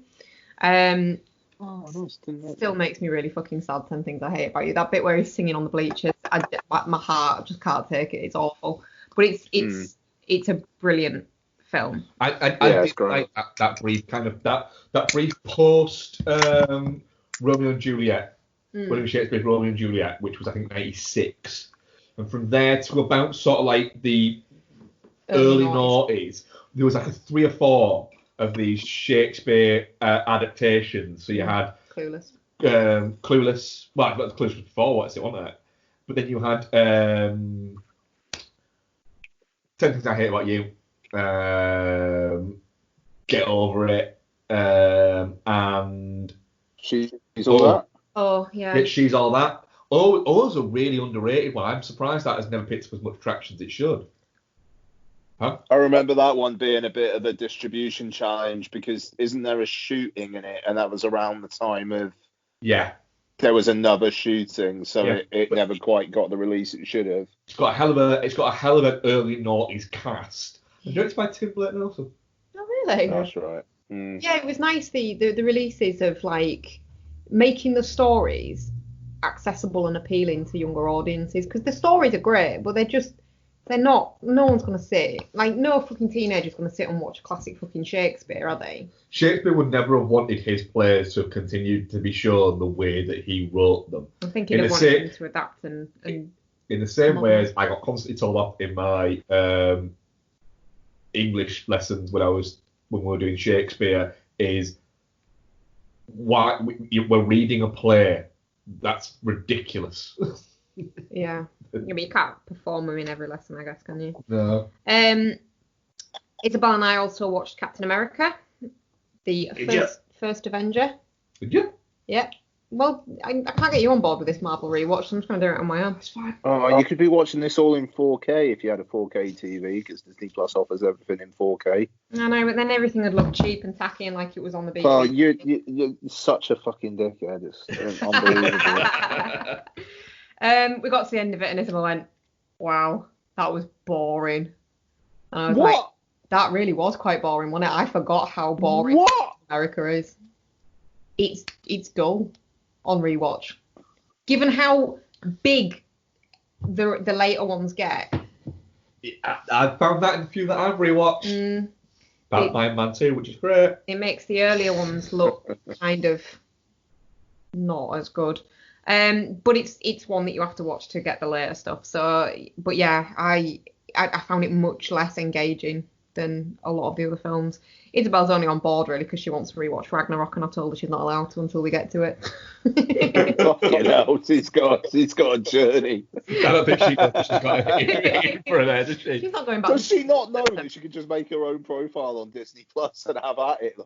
Don't tell her that, Jesus. She's got her own profile. No, she said I could just watch it, couldn't I, and then just restart it and watch like 30 seconds so it looks like it's not being watched. I said you could. She was like, you'd know I'd watched it though, wouldn't you? And I was like, yeah. And she was like, fuck's sake. So yeah, that was that. And then Isabel and I watched Scary Stories to Tell in the Dark today because it's on Sky, and it's finally landed and we missed it in the cinema. Yep. I didn't watch it. You didn't watch it. It's a lot better. That's right. I reviewed it with Noel, didn't I? Yeah. What did you think, Bex? Yeah, I bet you fucking loved this, eh? Yeah. Do you know what? I really enjoyed it. I said to Mark after we'd finished watching it, it's got, you know that film The Hole? Yes. It's got that kind of vibe to it, hasn't it? Like slightly more adult, but still kind of aimed at kids, but with a real dark edge to it. Yeah. Yeah, I really enjoyed it actually. It's very, very good. It's very Del Toro-y. But I mean that's never a bad thing. That's not what I'm getting at. But yeah, it's brilliant, and the design work in it's great. The stories are good. The acting's all fine, to be honest. The only one that I thought was a little bit off was the main girl in it, Scarlett. But I thought all the boys in it were good. And like it's not twist, but like the reveal is really interesting as well. So yeah, I really enjoyed it. I'm really glad I watched it, to be honest. That fucking creepy big like marshmallowy thing with the smiley face, it just keeps on coming for you. Yeah. Like that's a hell of a fucking image that is. And it just hugs you to death. Yeah. That's it, Mark. It's a good time. Is Scary Stories to Tell in the Dark, man. You should give it a shot. I will at some point, probably when Bex rewatches it in about 3 or 4 months. Yeah, fair enough. They're making a sequel to that, aren't they? Yeah, it did well. It's called more Scary Stories to Tell in the Dark. Probably will be, to be fair. Well, they finish it with like, oh god, what's it called? Chuck and Augie, they're still out there, and I feel like the secret to getting them back is in this book. So it's a clear like sequel setup, but yeah. I mean, I'll fucking watch it when it comes out. I really enjoyed it. And then that's it for the ones I've watched on my own. I've been playing a lot of computer games. Ian? We've still got a few more to do of what we watched together, but I feel like Ian has spoken a lot for the past 20 minutes. And I promise when we go through that we've watched together, I'll condense Mark a bit better. Well, that's okay. I'll end with the one that I think we all watched. Yeah. Okay. So, I don't know why I didn't get through a lot for like a week or so, and then I kind of ramped it up again. I couldn't really tell you why. So rewatched Spider-Man Into the Spider-Verse. First crack at it on 4K disc. And it was Donna's first watch as well. We had a family movie night, and I kind of just mentioned it. And Donna's never really been into watching it, even though I thought she'd really like it. And lo and behold, she really did. It's fast becoming my favourite animated film of all time, in all honesty. Nice. It's fucking cool. It's really cool. But it's funny.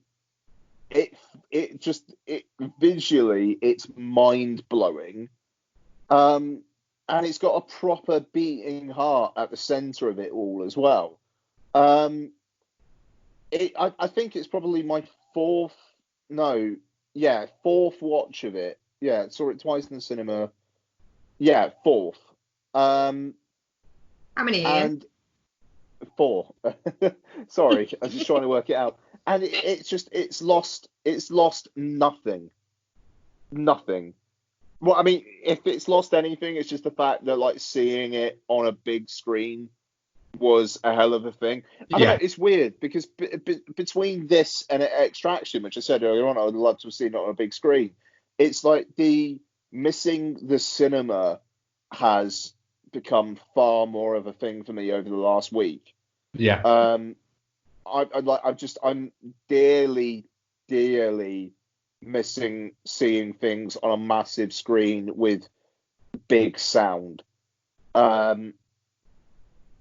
It's funny. It's like when lockdown's over, I know Donna wants to like go out and see people, and I want to do that as well. But at the same time, if she wants to like do stuff with her friends and take lots along, I will happily ensconce myself in a cinema all fucking day and just watch 5 things in a row, even if for like the first couple of weeks that's going to be 2 watches of Tenet and 3 of Mulan or something. You know, it's just that missing of that experience of being sat in a cinema and going, right, this is it. This is my next 2 hours. Yeah. Yeah. You know, because even if you have all the best intentions at home of sitting down and going, right, I'm going to watch this. I have nothing to do for the next 2 hours. I am going to watch this movie. Phones on the side. Everything's sorted. I am in watch this movie mode. In your brain, you still know, do you know what? I can pause this. I need to go for a wee. I can pause this. Someone will go have a drink. You can do bits like that. Whereas in a cinema, that's what the difference in experience is, in the sense that you have to. You are. That's it. That is all the attention that you need to give is there. Yeah, no, quite. I mean, it's just like being overwhelmed sensorially by a film. It hasn't happened for a while, you know, and that's got to me. But yeah, it's just a hell of a film, is Spider-Verse. It feels like one I will probably watch a couple times a year, every year for a long while yet. And the disc looks great as well, and the sound really pops on the disc as well. You know, it's uncompressed audio, so it will do. But yeah, it's a hell of a film. Okay, so I also watched Netflix original animated film The Willoughbys, which came out on Netflix a couple weeks back. Stars Terry Crews, Maya Rudolph, Will Forte's in there, and others. Basically, it's a fucking weird little one. So it's this family called the Willoughbys. The mum and dad basically don't pay any attention to the kids whatsoever. Essentially, the mum and dad really, really fucking love each other, and it just seems like they fuck so much that they just have kids, and the kids don't they don't really care about the kids, and the kids decide that they want to find new parents. That's right. And yeah, it's fun enough. It's quite charming. Terry Crews is great in it, as he always is. It's a little bit forgettable. I want to say Netflix bought it, like the rights to it off a studio, and it feels like one of those ones where the studio might be, I don't think this quite works. Let's just make our budget back by selling it to Netflix. It feels like one of those.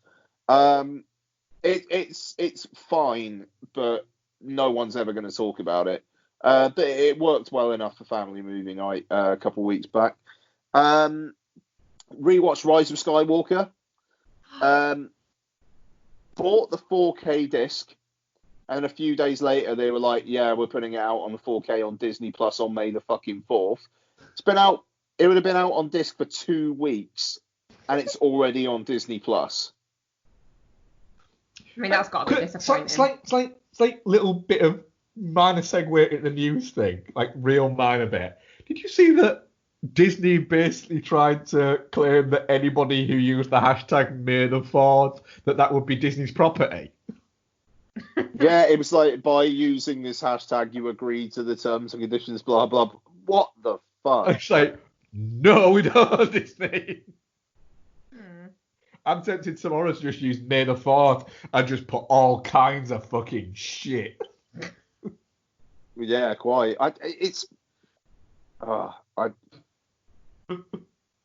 It's very frustrating because, you know, I wanted to rewatch Rise of Skywalker, and I was thinking I'll put it up on eBay after, and I will be putting it up on eBay. I just want to get through the feature-length documentary on the Blu-ray disc on it. But it was 25 quid, which, you know, that's a fucking chunk of change. Yeah. And for them to then go, yeah, okay, we're sticking it out on Disney Plus. I mean, I get it. It's really, really nice for people to be able to watch The Rise of Skywalker. But for people who still buy physical products, who obviously, just by the fact they're willing to do that, have more of a fucking interest in film than most other people, it does sting, as you said, Bex. It stinks a little bit as well, because they know that with particularly Star Wars fans will have bought it day one. So they announce it like a week after, knowing that all these people will have gone out and bought it day one or day two if they happen to be working day one, or they didn't get around. They basically waited until they went, right, just enough time to then go, oh, by the way, they didn't make that decision that day to go, fuck it, May the 4th, we'll put it on Disney Plus. That would have been made ages ago. Yeah. And it's a business decision to have got that money in and then cashed in on the other bit. They've gone, do you know what? We're going to sell the most copies of this in the first few days. In the first week. We're going to sell more copies in the first 5 days than we will in the next 100 days. So why don't we 5, 6 days, then bang, announce we're putting it on May the 4th. Yeah, it's not like that. It's sneaky, and it feels so typically Disney. It does, yeah. And all it does is make me think, right, won't be buying any fucking Disney 4K again, because it'll be out on Disney Plus. I mean, don't get me wrong, it'll be inferior, but it'll be out on Disney Plus. And then if I really want to buy the disc, I'll get it when it's on a fucking multi-buy. That's it. It's like you say, 25 quid for a movie that you've already technically paid to see.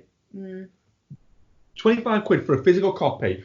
It would have been expensive for a video. It would have been expensive for a DVD. Expensive for a Blu-ray. It's expensive for a 4K. I don't care what they say. Disney physical media is always it's always been more expensive, but it just, I don't know. It's like they're trying to chop off their own legs. No, I mean, yeah, I mean, quite. I can get. I'm not going to, but I could get into it about 4K pricing. It fucks me off that, like, you've now got 3 physical formats that sell, and they have to differentiate them somehow. So it's like, right, one of them's a tenner, one of them's 15 quid, one of them's either 20 or 25, depending on the distributor. It's fucked, and I hate how film studios just seem to aggressively be like, we don't even really want you to buy this, so we're going to price it really fucking expensively because we just want to release everything on streaming. It's fucks me off. Anyway, I did just order Ad Astra on 4K for £15 on Amazon though, so I'm quite happy about that.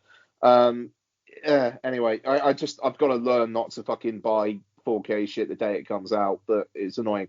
Anyway, Rise of Skywalker. So Steve was very very into it when we talked about it on Bastards when it came out. Episode I want to say that was a really big episode for us as well. No, it wasn't. I'm talking about my arse. 300 was Avengers Endgame. But yeah, he was very. This is why these things happen, and he kind of talked me round. I've got to say, I'm ever so sorry, but I think Steve might need to have that talk with me again, because this film, it's Star Wars, so it almost gets 3 stars because it's Star Wars, but it doesn't get anything more. It's an annoying film that is just filled with course corrections and agreeing to the worst fans' whims. That I don't buy it. As the whole kind of like conclusion of a 9-film saga, yes, okay, fair enough. I could see how, bringing Palpatine back feels right for that, but I would still argue that episodes 7 and 8 give no fucking indication there's going to be anything about Palpatine. Now, since that review, like, apparently it seems like it's not actually Palpatine, it's a clone of him. Yeah, all right, great.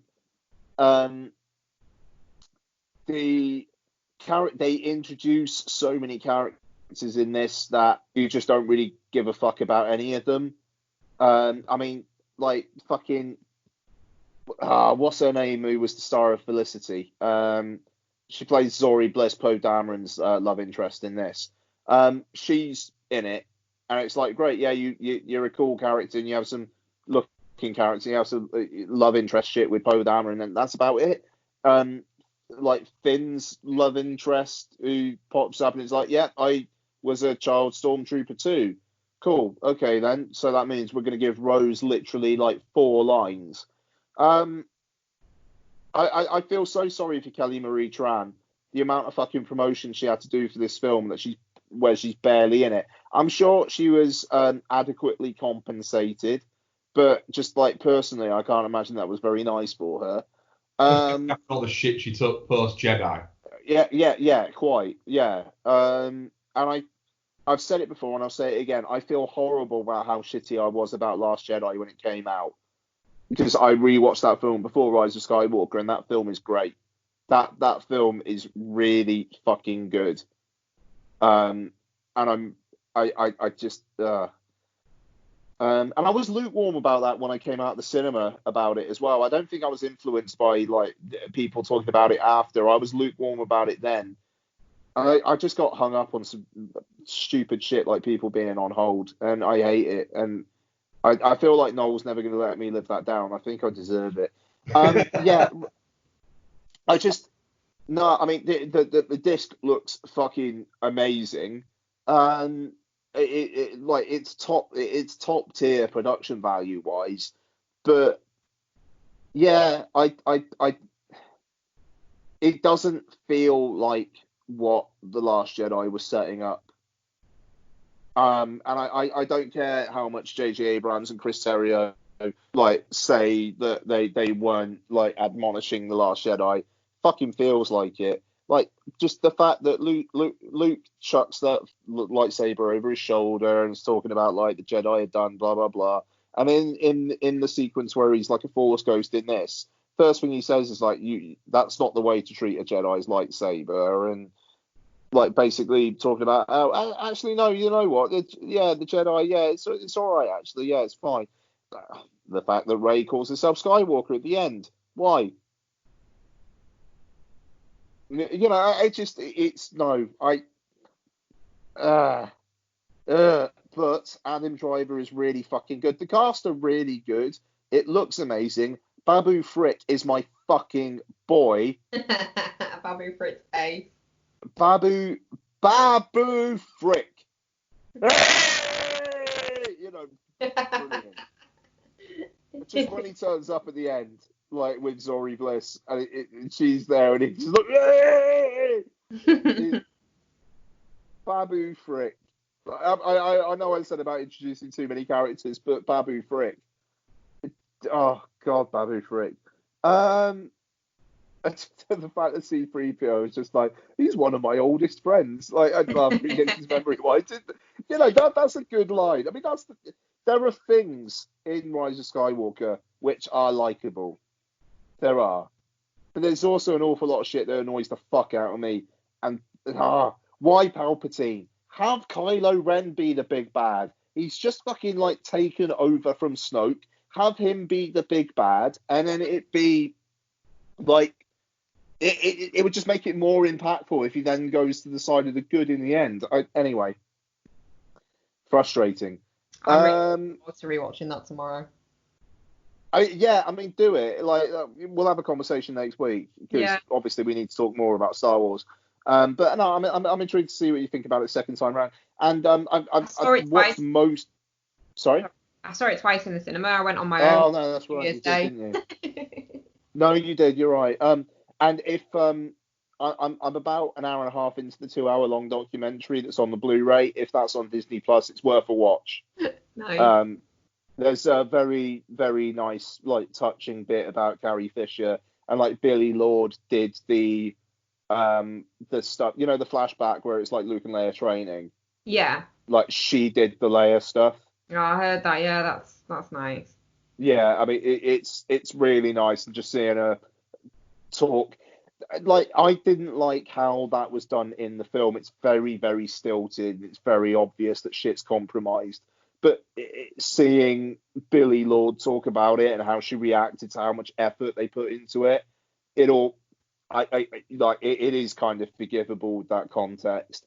But yeah, anyway. And my last one, I believe, is the one that we all did, Men in Black International, which is on Now TV and Sky Cinema now. It's directed by F. Gary Gray and is fine. I mean, that's it. It's aggressively there. It's a pilot to a TV show. Yeah. If they weren't going to make a TV series based on the Men in Black films, this would be the pilot, yeah. We watched it, didn't we? We did. And I'll come to the two things that I have to take from it in a minute, right? We watched it, and... What was your favourite part of it, Mark? Well, I'll come to that in a minute. And I texted Ian when he said that he was watching it, and made it a quip and said, hopefully you'll watch the version that doesn't have 20 minutes missing out of the first act. Because, literally, Tessa Thompson, who usually annoys the fuck out of me and everything, but I thought she was fine in this. Yeah. But she literally goes from working out where they were and getting caught trying to sneak in to literally being an agent in, like, a montage. But not even a long montage. A montage of putting a suit on. Yeah. Well, I think her tenacity and skills in actually finding them is what gets her the in. But then, literally, she knows all about all of these things, literally with no... It's not very good. It's not very good. The story is as basic as you can get.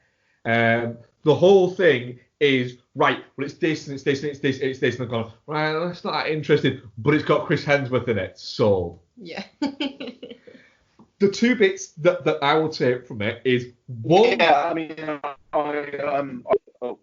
sorry. Oh. Hello? No, yeah, I was just going to say, like, I tweeted that this is, like, a film that's joining a weirdly increasing number of films which solely exists on Thirst for Chris Hemsworth alone. Like, the opening half hour basically feels like scenes in which Chris Hemsworth is lusted over, either for comedic or dramatic effect. And it's...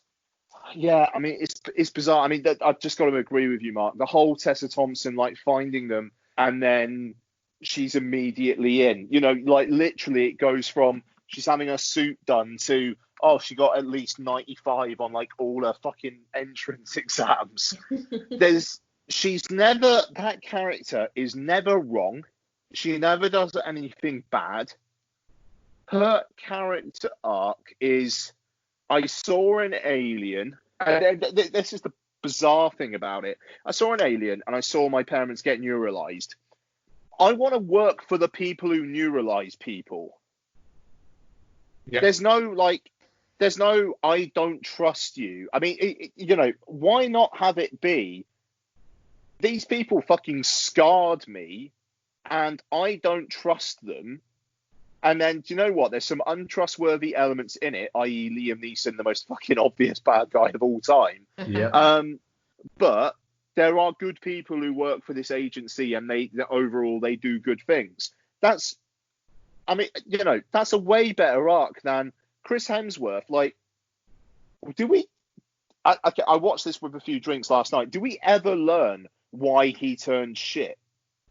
Because he gets neuralized after the heroic battle. Yeah. So he gets neuralized, and then he's just living on the past glories.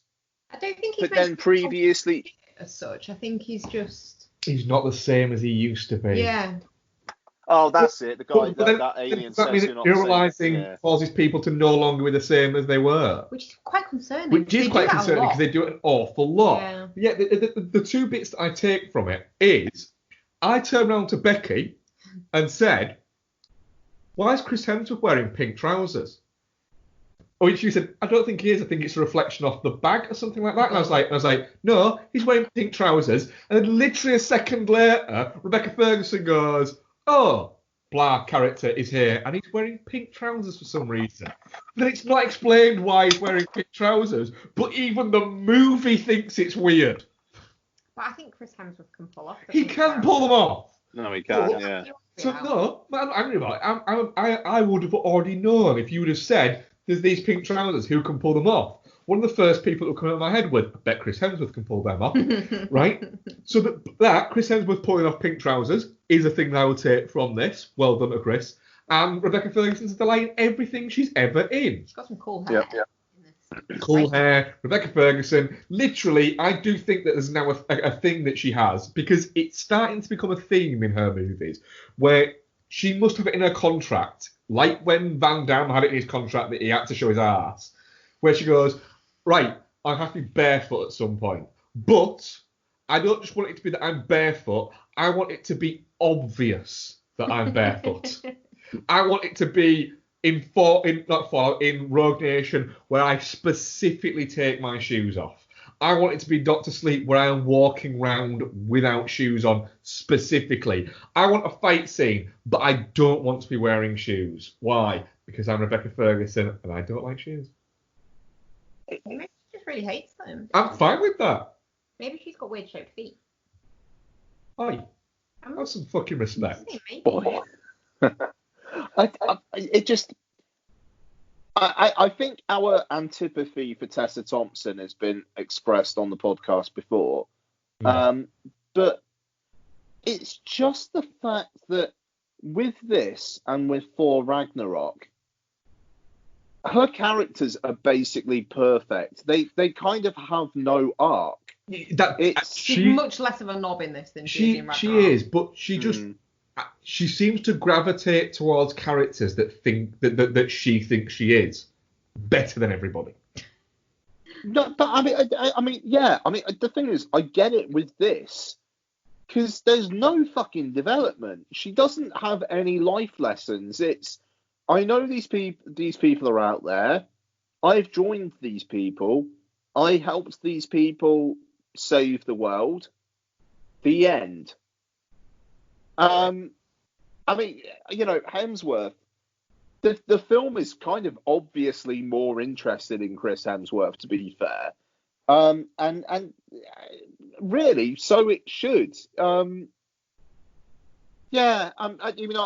will say as well, I thought that at the end of the film where he gets kind of like promoted to like head of the division, it's like, give Rafe Spall that. Like, what? So like Chris Hemsworth's going to be behind a fucking desk or something. Rafe Spall kind of also worked this shit out, and he's obviously the one who needs to be behind a desk. Give it him. You know, it just seemed like that in the sequels that they hoped they'd make, that would be the thing. He'd be in the control room telling him what to do. Yeah. And also, one thing that I really didn't like about it as well, it starts off, like the first act, there's loads of really like fun creatures and like all sorts of like different aliens you see and whatnot.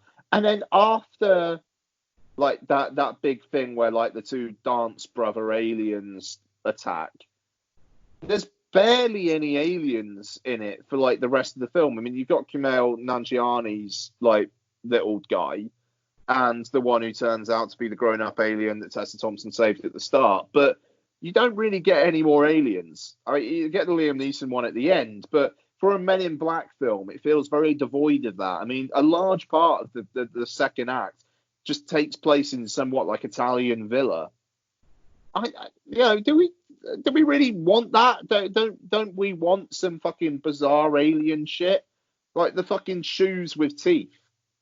It was weird, but I enjoyed it. It just... It felt like it wanted to be a Men in Black film, but it also wanted to be a Are You Thirsty for Chris Hemsworth experience. And just very nondescript, and I'm not surprised it did fuck all last year. Yeah, it did fuck all because it's not a very good film, not because people didn't want to see it. Yeah. I have to say, I enjoyed it more than I expected to, though. Because I thought it was going to be absolute dog shit. It was. But it was relatively harmless dog shit, and it had Chris Hemsworth. But it was fine.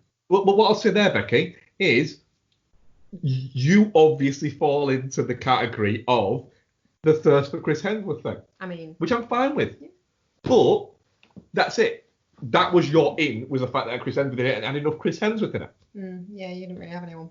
I had Rebecca Ferguson, who was in it nowhere near enough. Yes. If she'd have been in it, if she'd been the main villain, which would have made so much more sense, because they build her up and build her up and build her up, and then she's gone in 5 minutes. It feels like a film that was made by accountants rather than a movie studio. Yeah. It did 250 worldwide. Yeah. And this film had an official trouser press. What? This film had an official trouser press, the Tefal trouser press. Right. Yep. It's a feature fact that no one needs to know. You've been hitting up the IMDb trivia. Have you been playing a Becky? No, I haven't. I just knew that. I saw a poster. The dog's done a shit somewhere. I can smell it. Do you want to take a break? What have you done? 5 minutes? No, it's all right. I'll keep going. Like, this is live. Where's the dog done doo-doo? We've got a few more that we watched together, haven't we? Yeah, go ahead. I'll report back when I know. Okay. So we went post, I feel that we'll talk about later on, the Beastie Boys story. We did a few documentary watches, didn't we? We did. So we did PJ20. Yes. Really fucking good. I love PJ20. It's a really well made, really lovingly made. What is it? Is it just for Pearl Jam fans, or is it too indulgent of Pearl Jam fans? Yeah, but it's made for Pearl Jam fans. I disagree. No, because I think we were doing. I was on the podcast when this came out, wasn't I? I was already doing it by then. No, God no. It's like 9 years ago. Oh. Well, we've spoken about it before, though. I'm sure we haven't. And I actually might have been about a different documentary, but I had no interest in Pearl Jam at all when we watched this together when it first came out. But I've been trying to get you to have interest in Pearl Jam for like 20 years. Yeah, but it's your old crusty music. And he's 6 months older than me. I had no interest in them and knew nothing about them. So it's not just for Pearl Jam fans, because this actually made me go, actually, if some of the music in that was pretty fucking great, I'm going to get into this. So you're talking bobbins. All right, thank you. So off the back of that, we also watched Sound City. Yes. Which I'd watched before, but you hadn't. No. I have to admit, I wasn't as keen on this one. It very much seemed like Dave Grohl wanted to do a documentary about this soundboard that he'd bought and what he was doing with this soundboard, and he was like, fuck, I'm gonna have to chuck some shit in there about the history of it. It very much felt like a Dave Grohl vanity project. Well, it was a Dave Grohl vanity project. Yeah. But I quite like the Dave Grohl vanity project because I don't like Dave Grohl. I didn't like it. Loses it a bit of emphasis once we get into what they did making the Sound City album. Post that, it loses emphasis there. That's just a lot of people stood around talking. But they spend a lot of time of the runtime on that bit. Yeah. Which is what makes me think that that's the bit he was interested in making, and the rest was just, I'm gonna have to chuck this in. Yeah, but the rest of it I think is fantastic. The older bit is about the history of it is really interesting. It's just there's too much of the other bit. Not music related, but we watched QT8, the first 8, the Quentin Tarantino documentary. We did indeed. It's a fun watch, isn't it? Mm. You don't learn that much. I think it's no, you probably don't, but it's interesting in that it very much has made me want to do like a Quentin Tarantino rewatch. Yeah, it is. It reminds you of what's so fucking good about them. Yeah. But it's a fun watch. But it's not. As often can be with documentaries, it's basically a Wikipedia page. Yeah. But it's fun, and it's fun listening to a lot, is it? And the fact that they do address the Weinstein thing is quite interesting. Yeah, I was hoping they would, but I was surprised that they did. Yeah. I mean, they don't go into loads of depth, do they? But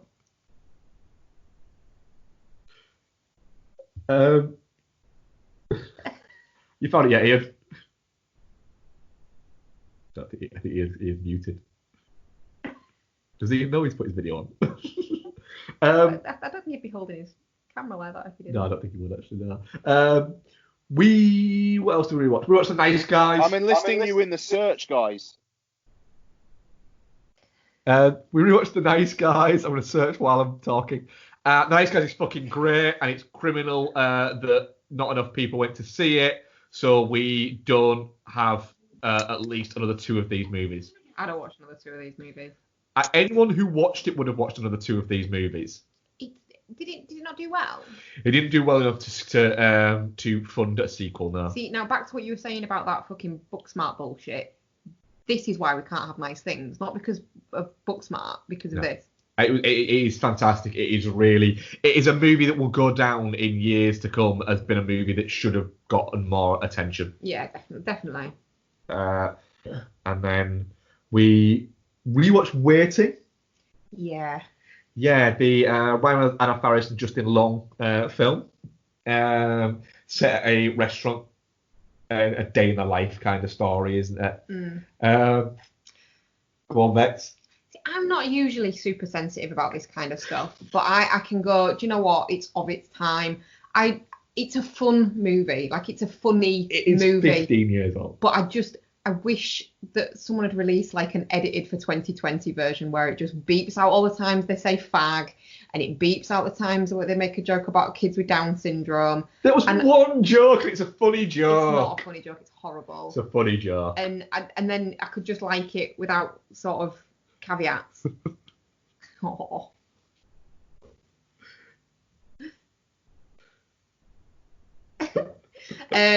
But if you take out those elements, it's funny. It's a funny movie. Oh, I like your fireplace, Ian.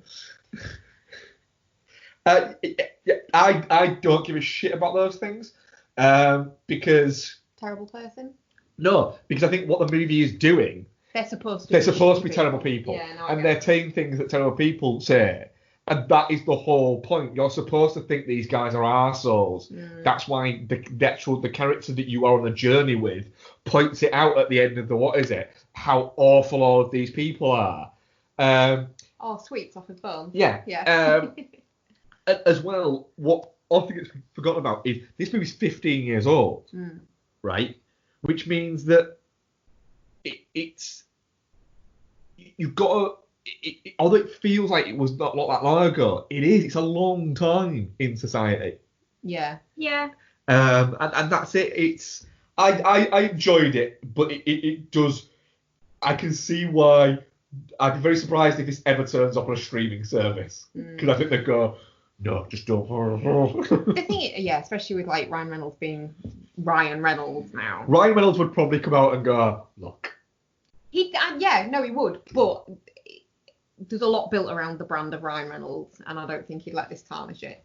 The thing is, the thing I could have lived with you have to show someone your balls and get them to look at it, and then you've got to call them a fag joke. I could have lived with that. It was the Down syndrome I didn't like. The fact there's one fucking joke, and it's a funny joke. But it bothered me. It's not a funny fucking joke. It's a funny joke. It isn't. Should it be funny? No. Is it funny? No. Unfortunately, yes. It isn't. But the whole fag thing constantly coming up is it it's explained that it literally the film. I just think the film doesn't do a good enough job in explaining that. Look, this isn't homophobia. This is calling out the stupidity of homophobia. Yeah. And that the film is actually doing that, and the characters are actually doing that. It's just a joke, but it's the juvenility of the joke, and that's why I don't think it fucking matters. Anyway, I need to get the charger, and I just go for a pee, so you can talk about the last one.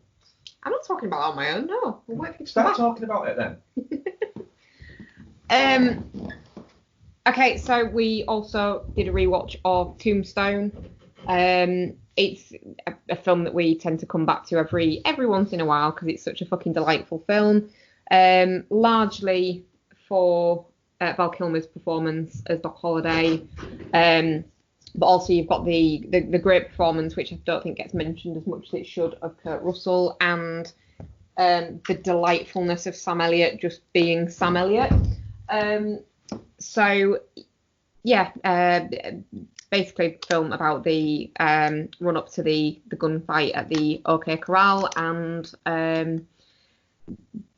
Wyatt Earp and Doc Holliday. Not really an awful lot to say about this that hasn't already been said on this podcast before, but absolutely fantastic film. It always surprises me how good Val Kilmer's performance actually is in this. You know it's great, but then you watch it and you're like, oh yeah, I forgot it was that good. And I think that's about it for me on Tombstone, and I'm all on my own, so there's going to be a bit of dead air for a minute.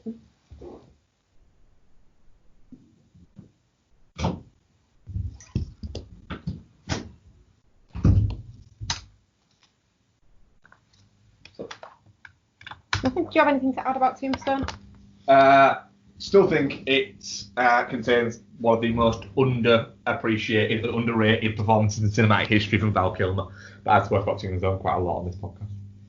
I was just saying, I think because of Val Kilmer's performance, Kurt Russell's great performance as Wyatt Earp gets a bit overlooked as well, doesn't it? Because it gets a bit overshadowed. Yeah, and also as well, it further reminds us that Michael Biehn should still be a fucking huge star, and he's not, and that's criminal because from mid-80s to mid-90s, he was hot shit and deservedly so. Yeah, no, he's great actually in this. Yeah, it's great in everything he fucking does. And then that's everything we've watched. That's everything we've watched, yeah, which is quite a lot. Yeah, we have done quite a lot. Yeah. Ian's not back. Is Ian not back yet? No. Oh, is he still cleaning up poop? I've been listening. I haven't been bloody contributing. Left me on my own there for a bit, just hanging in the wind. Oh, no, I know. I just thought it was quite funny. Oh, thanks. Talking to an empty room about a film. No, I quite enjoyed it. Did you find it? No. It's a weird one. I swear I can smell shit. And for a brief second, I thought, have I followed through? And I haven't. Donna says it doesn't smell great up here, but we have a dog now, and I don't think it smells like shit. Maybe he farted. Dogs fart a lot. Yeah, dogs fart a lot, and I think it might have been that, but she is now downstairs in the living room with me, and she is asleep. And I've just been enjoying you two banter back and forth for a bit, to be honest. So good. Your wooden floors are nice, Ian. The dark wood one. Is that solid wood flooring? Well, we had it put down. We ripped up the carpets and then put this down. Yeah, it's nice. I like it. Oh, thank you very much. You're very welcome. For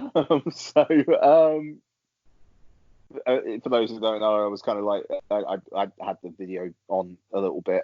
Mark and Becky were helping me hunt for poos, but we didn't find any. So let's move on and talk about.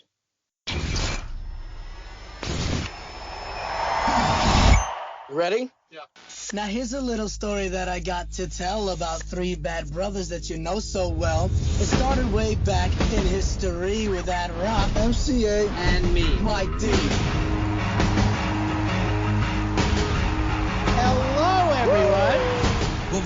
right here is go back, way back into time. The Beastie Boys. The Beastie Boys. The Beastie Boys. The Beastie Boys. The Beastie Boys. In the early 80s, everyone in our scene was in a band. We wanted to be rappers so bad, but we were mediocre at best. Now hit it, hot, just don't stop. Most rappers hold their rhymes in little pieces of paper, right? We went from being famous in a 14-block radius to being on tour with Madonna and Rick Rubin.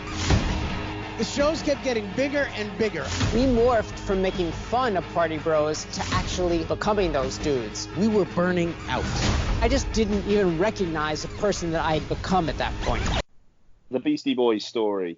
I am feeling very, very drunk, guys, so I'm not entirely sure how good at hosting I'm going to be for the rest of this.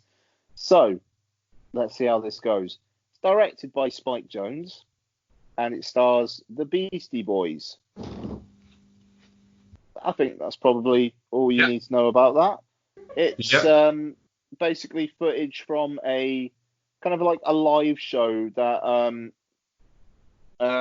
Mike D and the Adam, who's not Adam Yauch, did last year, with Spike Jonze directing the live show.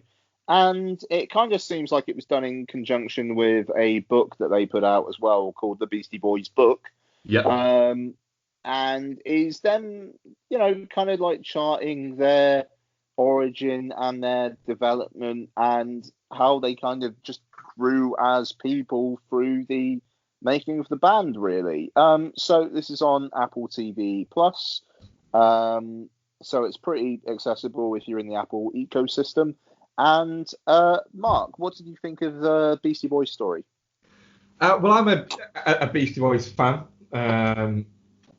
I'm a fan of all of their music, but I'm also was very aware of the fact that they're not that much of a fan of their earlier music, and I can sympathise in as why they're not a fan of their earlier music. I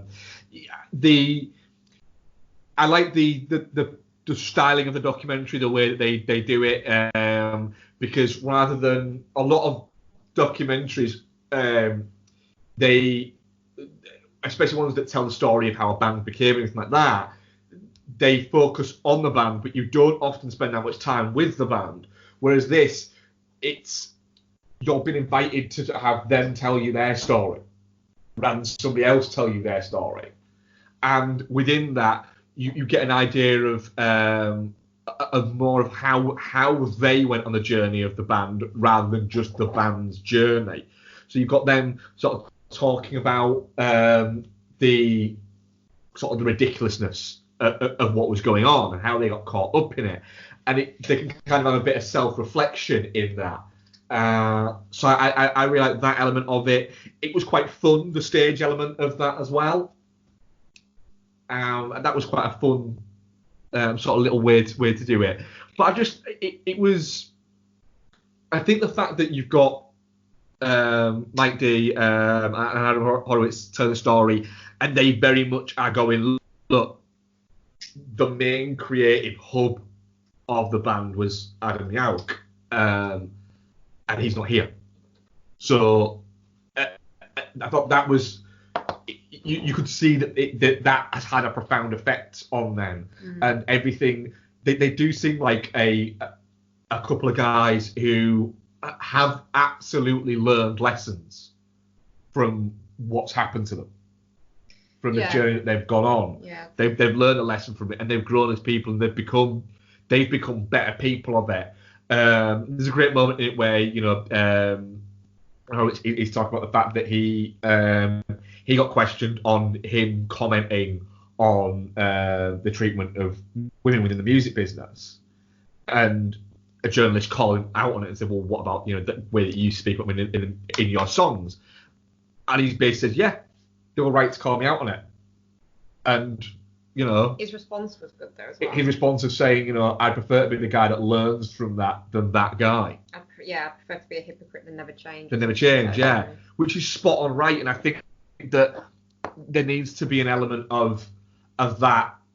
Look, people need to be allowed to grow. People need to be allowed to grow. You can't judge a 45-year-old guy off something he said when he was 19.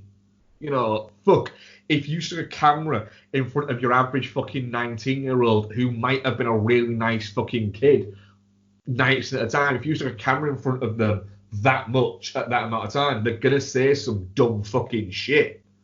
Kids say dumb shit all the time. What? Kids say dumb shit all the time. At 19 years old, Jesus Christ, if fucking camera phones existed when we were 19, Jesus. Do you remember how you used to call everyone fascist? People were fascist, and I stand by that.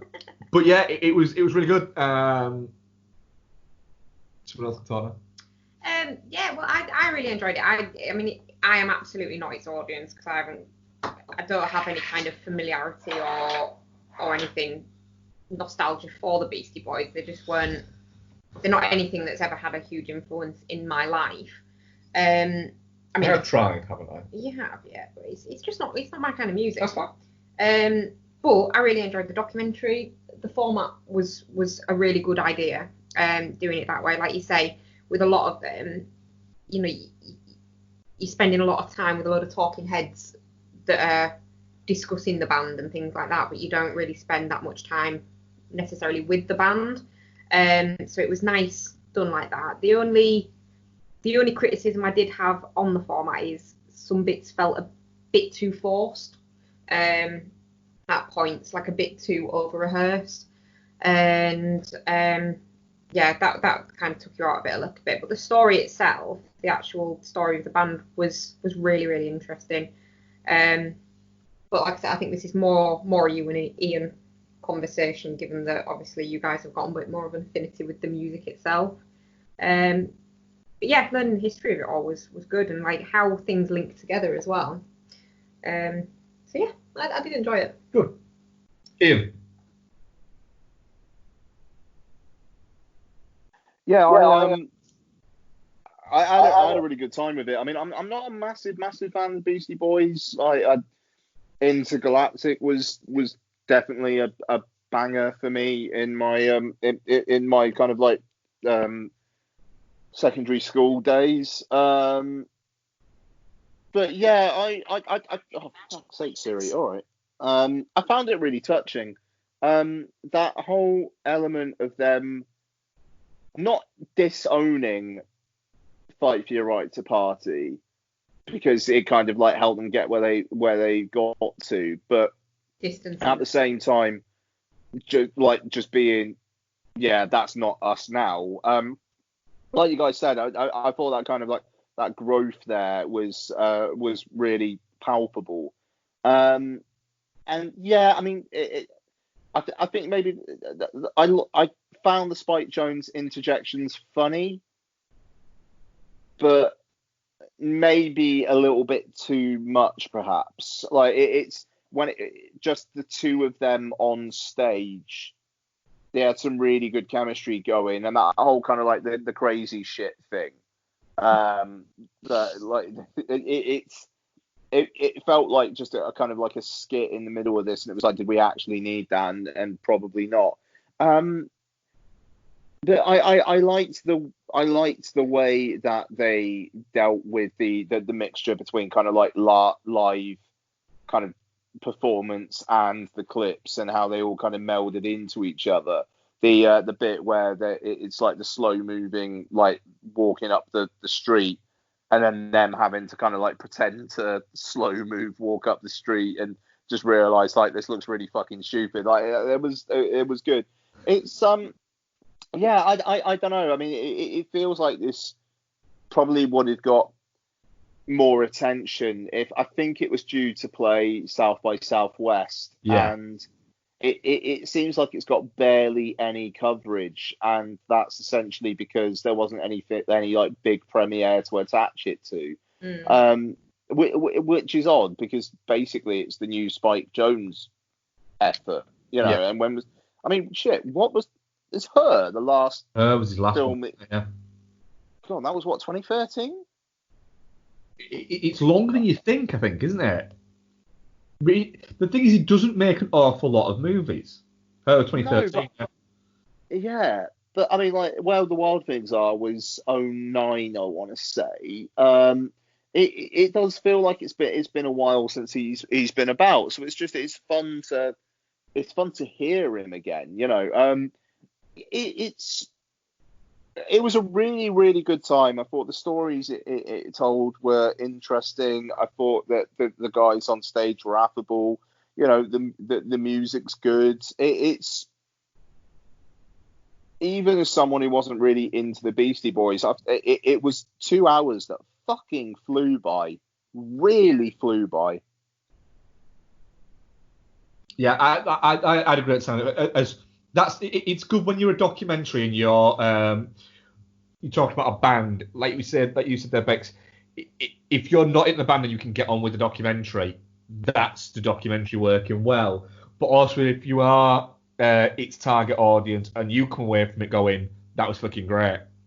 It was, and I found it fucking great. You know, the Beast Boys were it's kind of the opposite of what you said about the Quentin Tarantino one, really, wasn't it? It's not just the Wikipedia page; it's telling you something new. Yeah, and you know they were a big band for me, you know, in sort of like the mid '90s, because they had that great thing of I got into sort of bands like Pearl Jam and Nirvana, you know, when I was quite young, but also I liked things like Ice-T and Cypress Hill and Snoop Dogg, so I liked rap and I liked rock, and then there was this band that were kind of doing both, but they were a little bit out there and a little bit fucking odd and seemed like they were on the edge of things.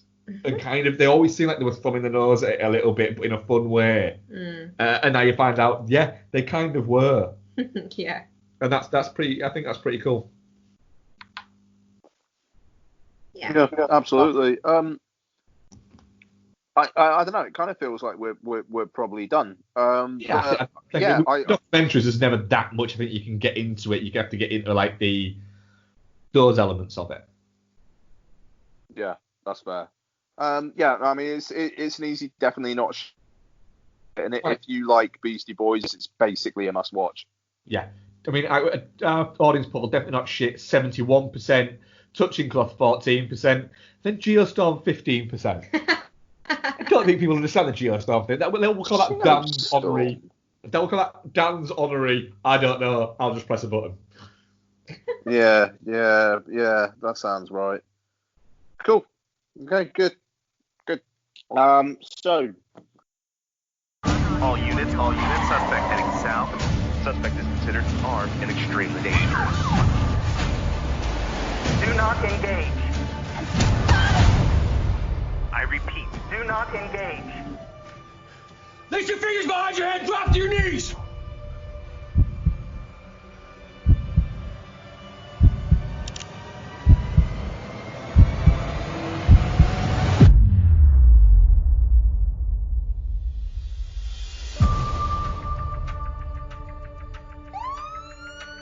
What the hell's going on? Claudia was kidnapped 3 days ago.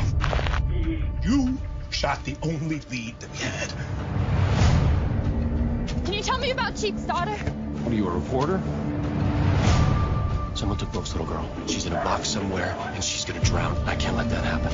Do you understand?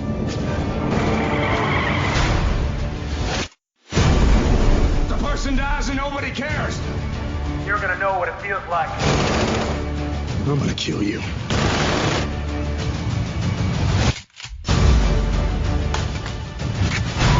It's not about Claudia. This is personal.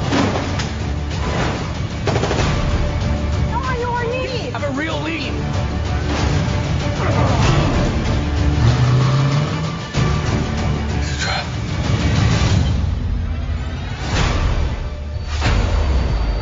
Where is she? After me! We're running out of time.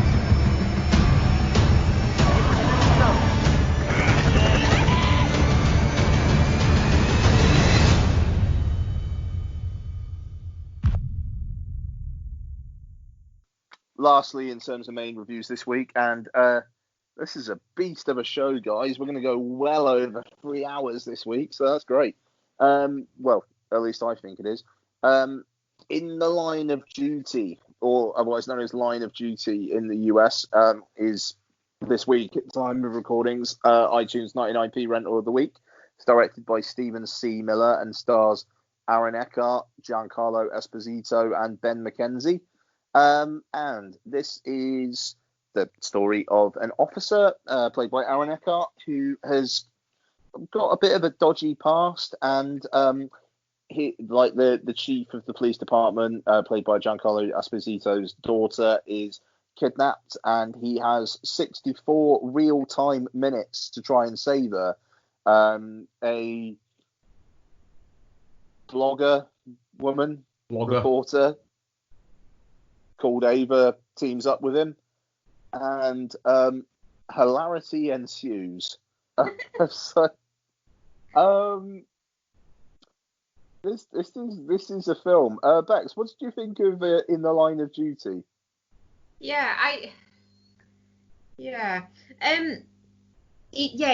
accidentally kills the kidnapper, doesn't he? Not knowing that it's the kidnapper, and he's the only person that they know of that knows how to find the daughter. So he kind of gets stripped of his. It's a bit of a give me a gun and your badge kind of moment. It literally is that. Put your weapon on the table, which does sound quite dirty. Yeah, it does. Yeah, we had a good giggle at that. Yeah. Oh, if he put his weapon on the table, it'd be like, bonk. It'd make a thud. Yeah. So it basically is kind of, but he takes it upon himself to go rogue, doesn't he, and try and solve the kidnapping and save the girl and all this kind of stuff. It's a very odd film, isn't it? Very just giggle and nod. People can't hear nods. There's some real weird choices that it makes. Like the girls are really fucking annoying. I'm just gonna put that out there right now. Mm-hmm. The two like news web people are very, very fucking annoying. You mean the two girls who literally look like they couldn't care less about the actual fucking truth? Two actresses who you look at and go, I don't think you have ever fucking watched any single news show ever. Yeah. I bet you can tell me each and every one of the Kardashians, but not a single news anchor in history. We are the tellers of the truth. There's none of this corporate bullshit. We have two 27-inch IMAX. I am going to run around for the entire film with an AirPod in my ear and an Apple Watch on my wrist. Yeah, but we are anti-corp. But specifies at one point, no, I'm not sure. I'm damn right. I'm concerned about it. It's a smartphone. Yeah. It's like, all right, Grandpa. I did like that. I did like your stupid phone. It's a smartphone, actually. Like, fuck off. Yeah. So those two were irritating as fuck, but I can't sit here and say that I didn't enjoy my time with it, to be perfectly honest. It's fun, but it's kind of shit. But it's fun. So what you're saying is? Yeah, well, we're not getting to that yet, are we? But we're getting to that, guys. Get ready. There's some really odd moments. The bit specifically, which I'm sure we all want to talk about, is the bit where the car flips. For no reason. For no reason. I said to you while we were watching it, I don't think a Fiat 500 would just fall over if you took a sharp turn. It's like that sharp a turn. It's not. A sharp turn. She just swerves. But it's not that sharp. No. It's not car shits the bed and falls over sharp, is it? No. I at one point had to check and was like, oh, I need to make sure, Bex, that Fiat 500 do an electric car, otherwise this is going to annoy the shit out of Ian. Do they? They do, but I don't think it's that version. Oh, okay. Yeah, I mean, the electric cars ain't shit thing is something that people are going to have to get over. My car surprises the fuck out of people when I am next to them at traffic lights. The weird thing is, he has the opposite reaction to what most people have when they get in an electric car, which is he has the reaction of someone who has never driven an electric car who thinks is what will happen. Because electric cars, they set off really fucking well. Do they? Instant torque, baby. Really quick. The problem is, once they're at a certain speed, they can't go any quicker because they're on an electric engine. Yeah.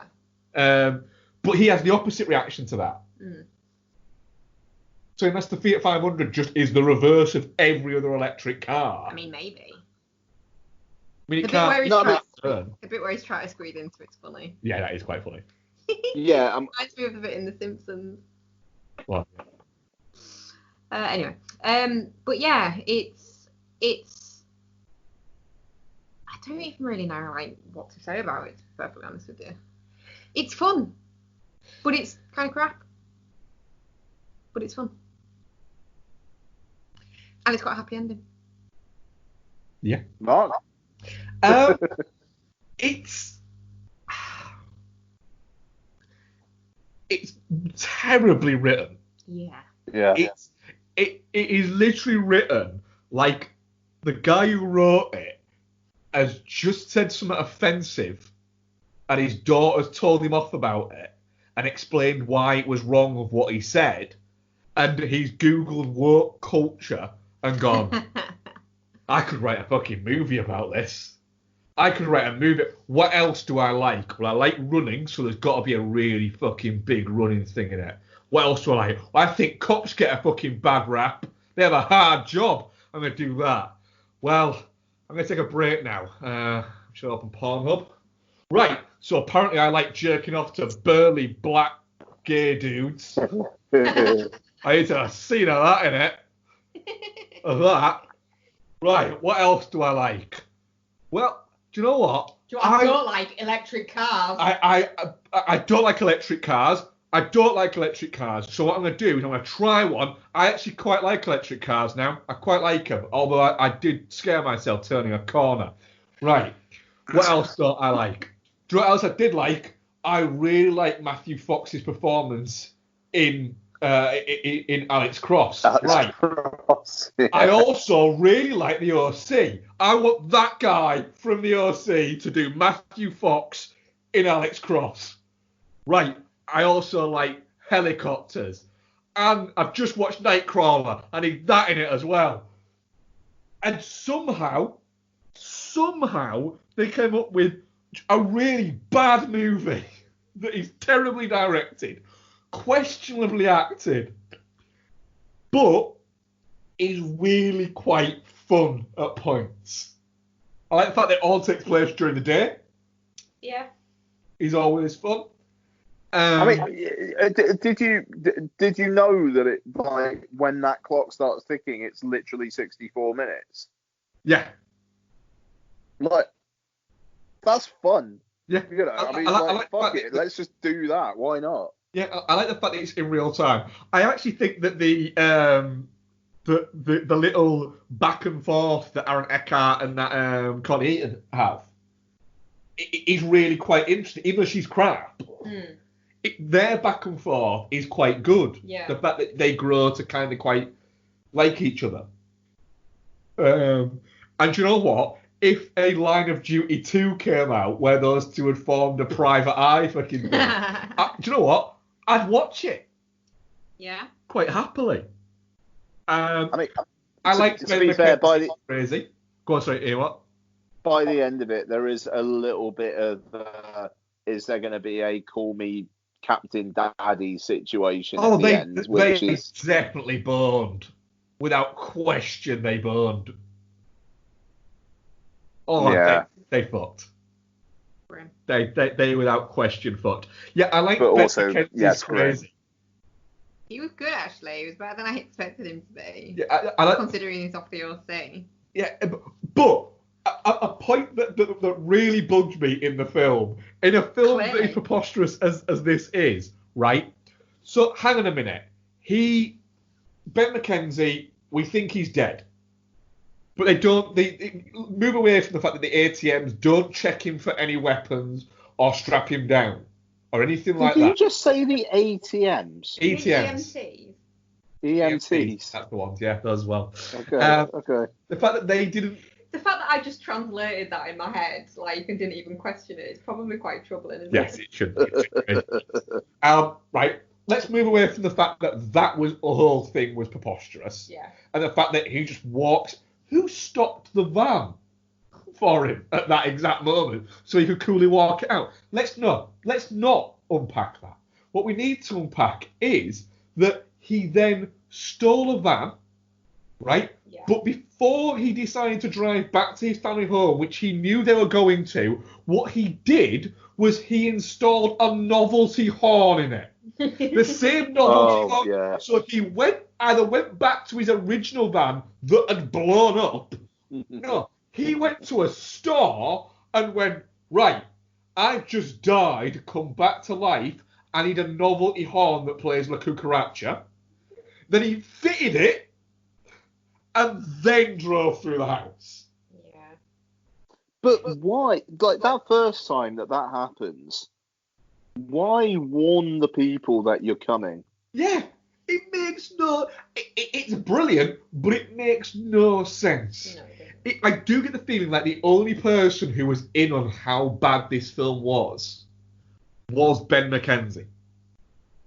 And it shouldn't have been him, it should have been Aaron Eckhart.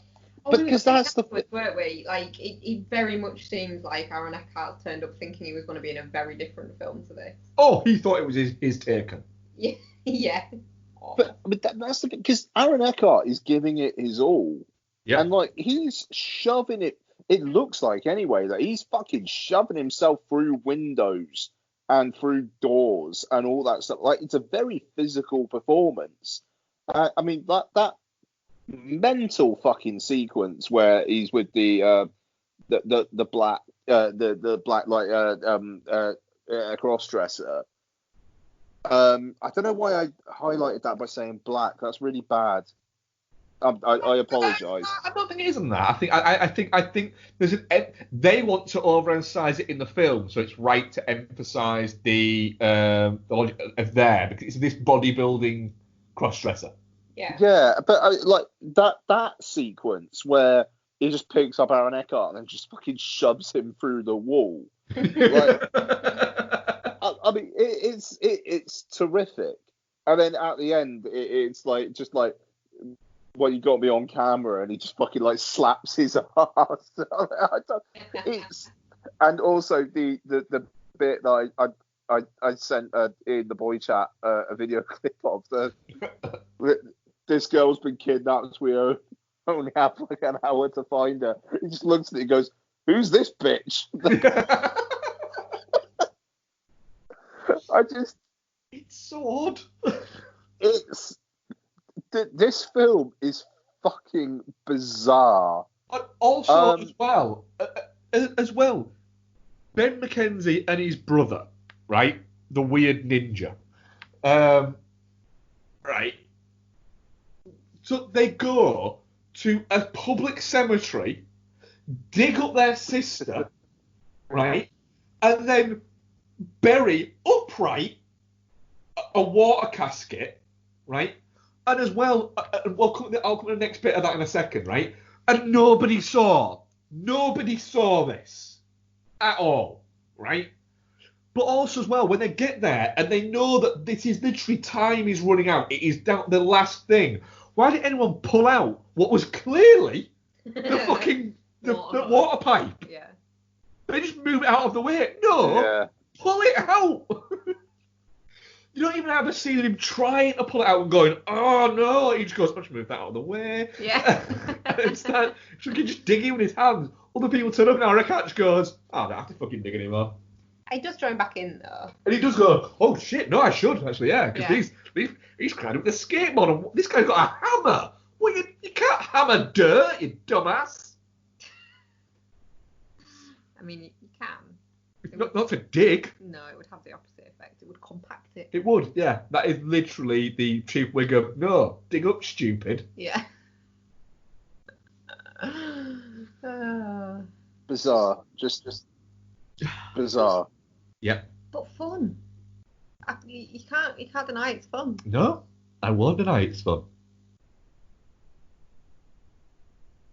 So yeah. Yep. Yeah. It is. I mean, that's the thing. It is fun. As well, Aaron Eckhart's little mate on the bike. Yeah. On the BMX, right? Why does that kid have a 45-year-old man's face? He does have an old face. You're right. He reminds me a bit of that. Gary Cooper. Yeah. He looks like No. Gary Cooper. Gary Cooper? You don't mean Gary Cooper? We don't know. You're not good at stuff. Not. I'm not. I know the fuck you're talking about though. It's Gary something. With different strokes. Yeah. Lad, yeah. Yeah. Gary Coleman. Gary Coleman. Gary that's Coleman. It. We're going to see. He's got an O in it. He has got some Gary He's Coleman got a vibes. Coleman vibe. Yeah. S thing going on there. Yeah, he does. Yeah. Yeah. I mean, we all know where we're heading with this movie, don't we? I think we do. Yeah. Yeah. It's a full Geostorm. Without question. But I'd watch another one. Oh, I'd watch another one, yeah. Absolutely. So, yeah. It is so Geostorm. I love the fact this movie doesn't even have a Wikipedia page. No, it doesn't. Does it have So, a Wikipedia page if you just put line of Nope. movie? Don't have one. Right. Okay, so that's 2 Geostorms, yeah? Yeah. Okay. My ranking. Geostorm!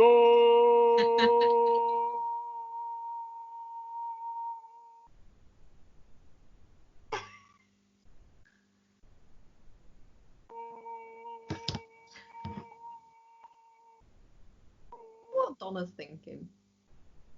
Oh, look at this podcasting again.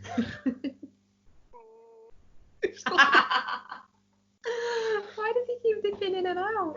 I think he's got to get a drink at the same time.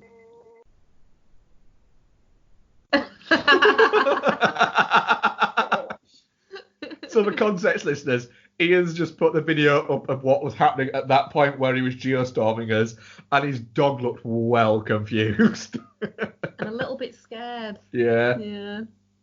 It's okay. It's all right. I just woke her up. No. Okay. Right, we've got Twitter questions, Mark.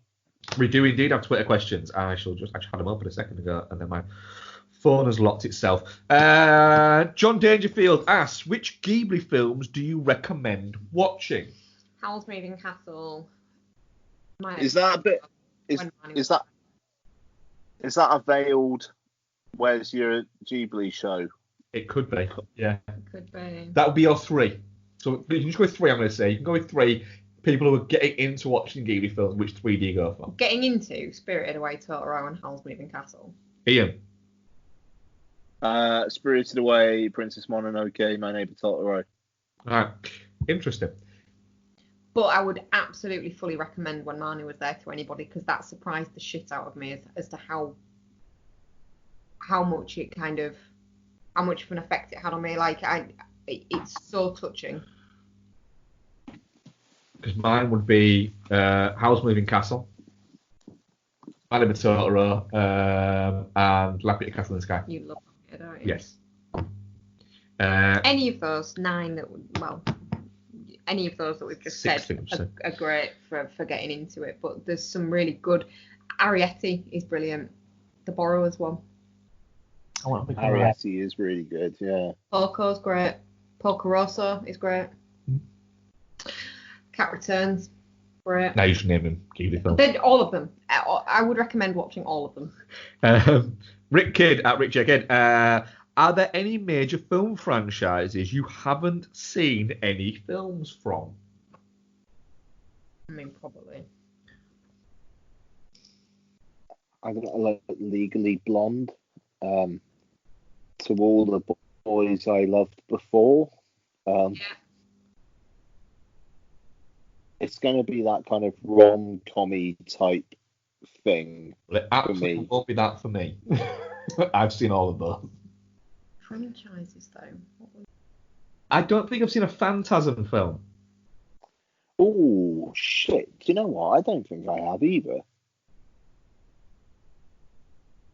No, I'm sure I haven't seen a Phantasm film. Yeah, it's a really good shout. I mean, should we all watch Phantasm for next week? Amelie and Phantasm to have on the list. Yeah, Bex and I have already promised to watch Amelie while you were away. Yeah, you disappeared. Promises were made, Mark. Well, that would be mine, Phantasm. I know it's not major, so it's a bit more niche, but I'm trying to think of a major franchise that I've not seen any films of. I'll be honest with you. There's not an awful lot that I can see that we can really review next week, so maybe we could do Amelie and Phantasm. Yeah, I'm on board with that. Yeah, I'm just looking. So I'm going through, having a look. Major film franchises. Does the Hobbit franchise count? Because I've not seen any of them. Yeah, I'd say so. It pissed me off so much that they split it into 3 films that I refused to watch any of them. I can't count Fantastic Beasts because that's just 2 movies. Oh, I'll tell you what. Can you count franchises that are franchises? Ooh. Can you count franchises that are franchises but currently only have 1 movie? No. Because I've never seen any of the Avatar movies. Could we? Oh, nice. Could we review this next week as well? Just have a little bit of a retro horror. Bastard's choice. Yeah, I am definitely up for that. Yes. Bex, have you ever seen The Exorcist 3? I think I have. Oh, no, hang on. I'm thinking of The Omen. I don't think you have. I think me and Ian reviewed it a while ago, a good few years ago on Bastards. I don't think you watched it with me. Yeah, I'm down for that.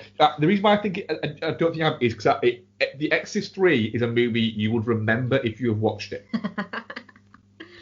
Which, as we always say, it contains possibly the greatest scare ever in cinema. It is literally the best jump scare of all time. Yeah. Nice. Oh, I think you mentioned that as a jump scare thing on another review that we were doing. Yeah, so this is ace. So next week then. Any Despicable Me movies? You not? Nope. Sorry, I'm just going through a list of franchises. Carry on. No, just like next week, we're just going to do Bastard's Choice. So, like, we're going to do Amelie, Phantasm, and The Exorcist 3. Do you know what? I am well up for this.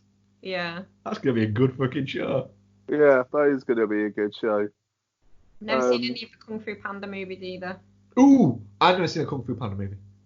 The Kung Fu Panda films. I've seen number 2 actually. Oh, they're ace. They're very, very good. Oh, I'm looking forward to next week, so that's some good watching. The thing is, are we not doing the 99p rental, whatever that may be? We'll still be doing that as well. Okay. Yeah, we'll do that as well. But it's just those. I don't see there's any major Netflix releases, and I don't see anything like particularly big that we haven't already talked about that's coming out to rent or anything. So yeah, the week after we got Scoob.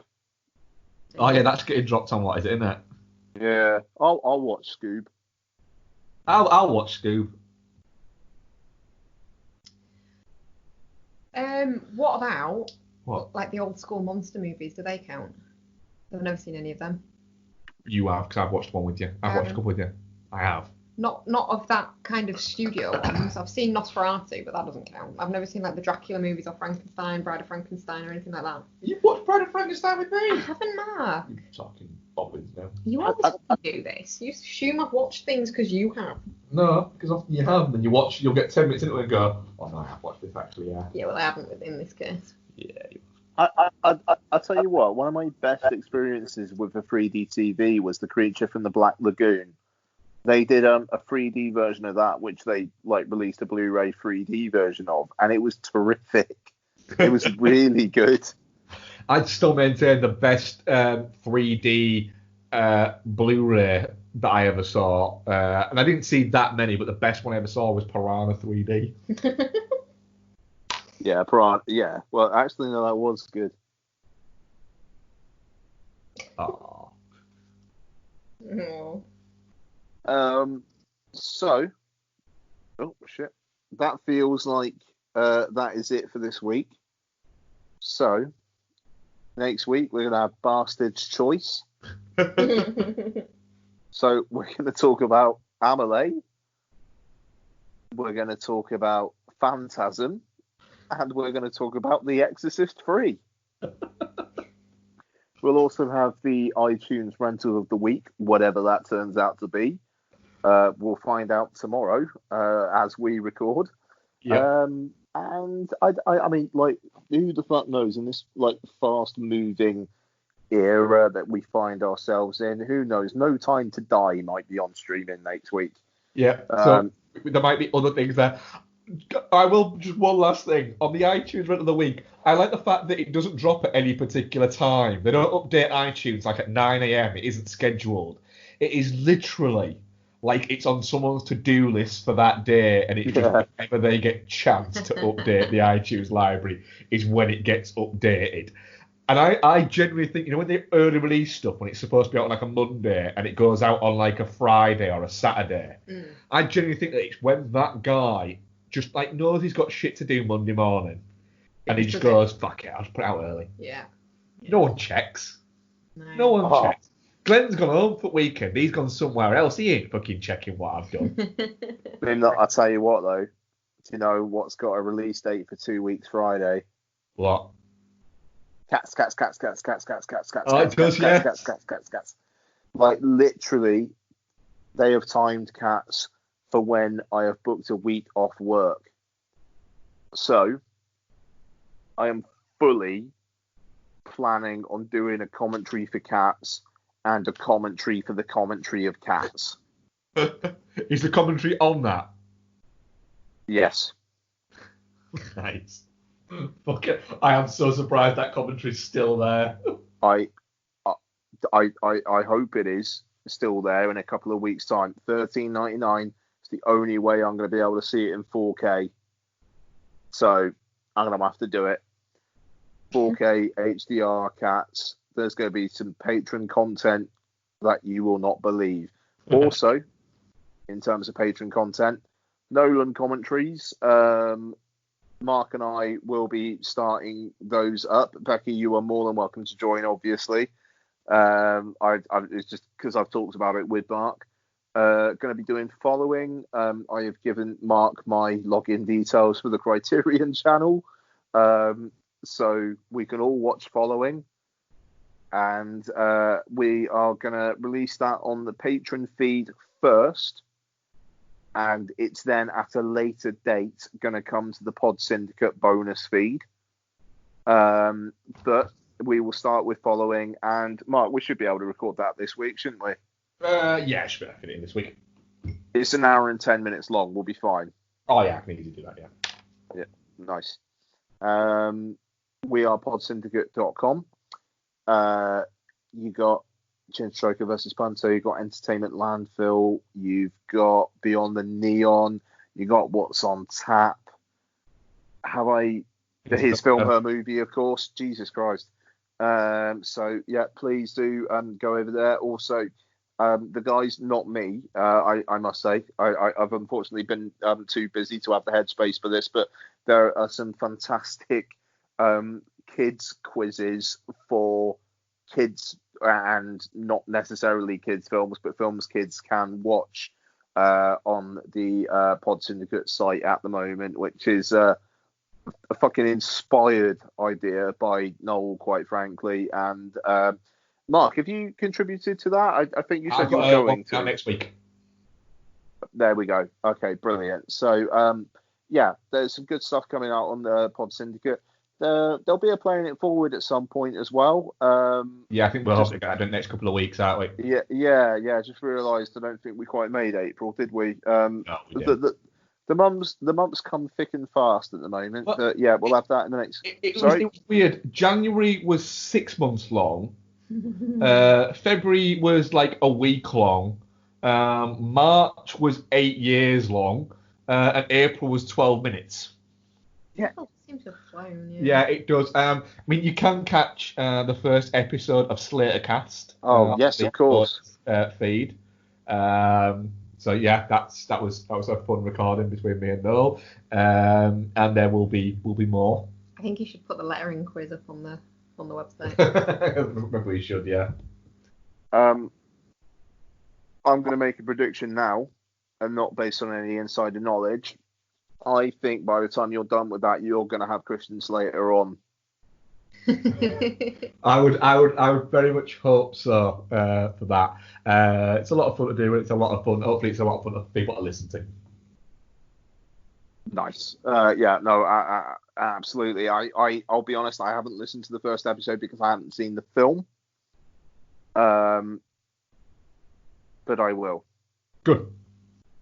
I will put you in contact with one of the films. Oh, okay. Well, no, good. Also coming up. Sorry? Which one have you not seen? It was Cuffs you talked about on the first one, wasn't it? No, we talk about a few in the first ones. We talk about. Why did I think it was just Cuffs? We talk about Gleam in the Cube. Yeah. We also talk about Heathers. Right. Cuffs, Pump Up the Volume, and True Romance. Well, I've not seen Pump Up the Volume or Cuffs. I will put you in contact with them. Okay, all right. Very good. Right. Yeah. So yes, absolutely. Slatercast is out there, and I'm honestly very much looking forward to listening to it. I just want to have some context. And yeah, I think that's going to do it. We're podsyndicate.com, at DudeFoz, at BexyFoz, at Ian Loring, at Film Bastards. And I think that's us out. That is the longest show we have done in a long time. Hope you enjoyed, guys, and we will speak to you next week with Bastard's Choice. Bye-bye. Bye. Bye.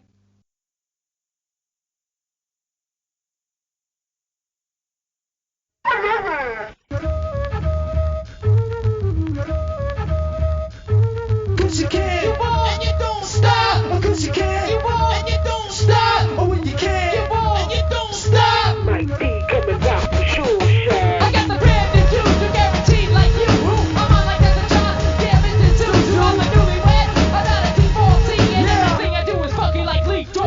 Well, it's a taking off the bell of 1, 2, 3.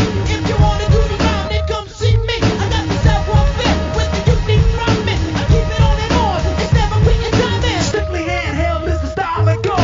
Never rock the mic with the pantyhose. The strap on my ear goggles and I'm ready to go. Cause at the boards it's the man they call him Mario. Pull up at the function and you know I'm Kodak. To all the party people that are on my Bozak. I got more action than my man John Woo. And I got mad hits like I was Rod Carew. Because you can, you won't, and you don't stop. Because you can, you won't, and you don't stop. You know you can, you won't, and you don't stop. And rock, come and rock, the sure shot. Chain of course made on your ass, it must be eardrums. Listen everybody, cause I'm shifting gears. I'm fresh like doggy when I get my specs in. On the microphone I come correct. Timing like a clock when I rock the hip hop. The top notch is for stocking the soapbox. I got more rhymes and I got great hands. And that's a lot because it got me sharing. I got a hole in my head and there's no one to fix. I gotta straighten my thoughts. I think you're too much sick. Can you run just takes a takes on out. Step back. I got a cut to play. I'm like Lee Perry. I'm very on rock the microphone and then I'm gone. I'm like Vaughn Cody. I'm a cheap switching. Never quitting. So won't you listen?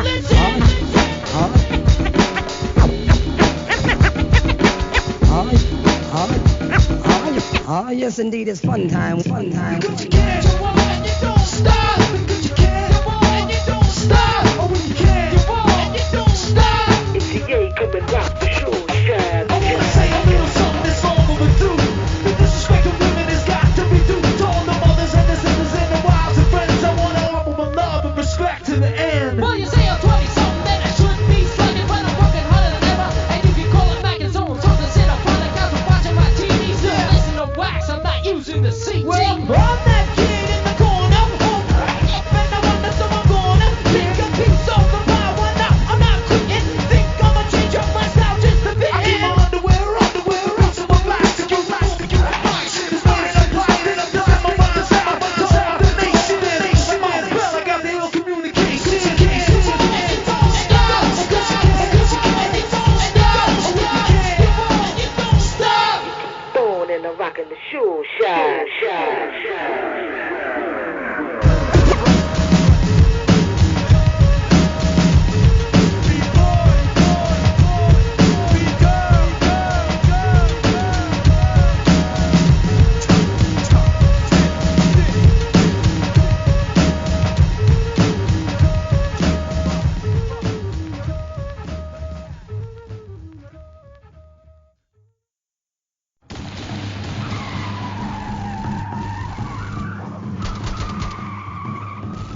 This podcast is part of the Pod Syndicate family.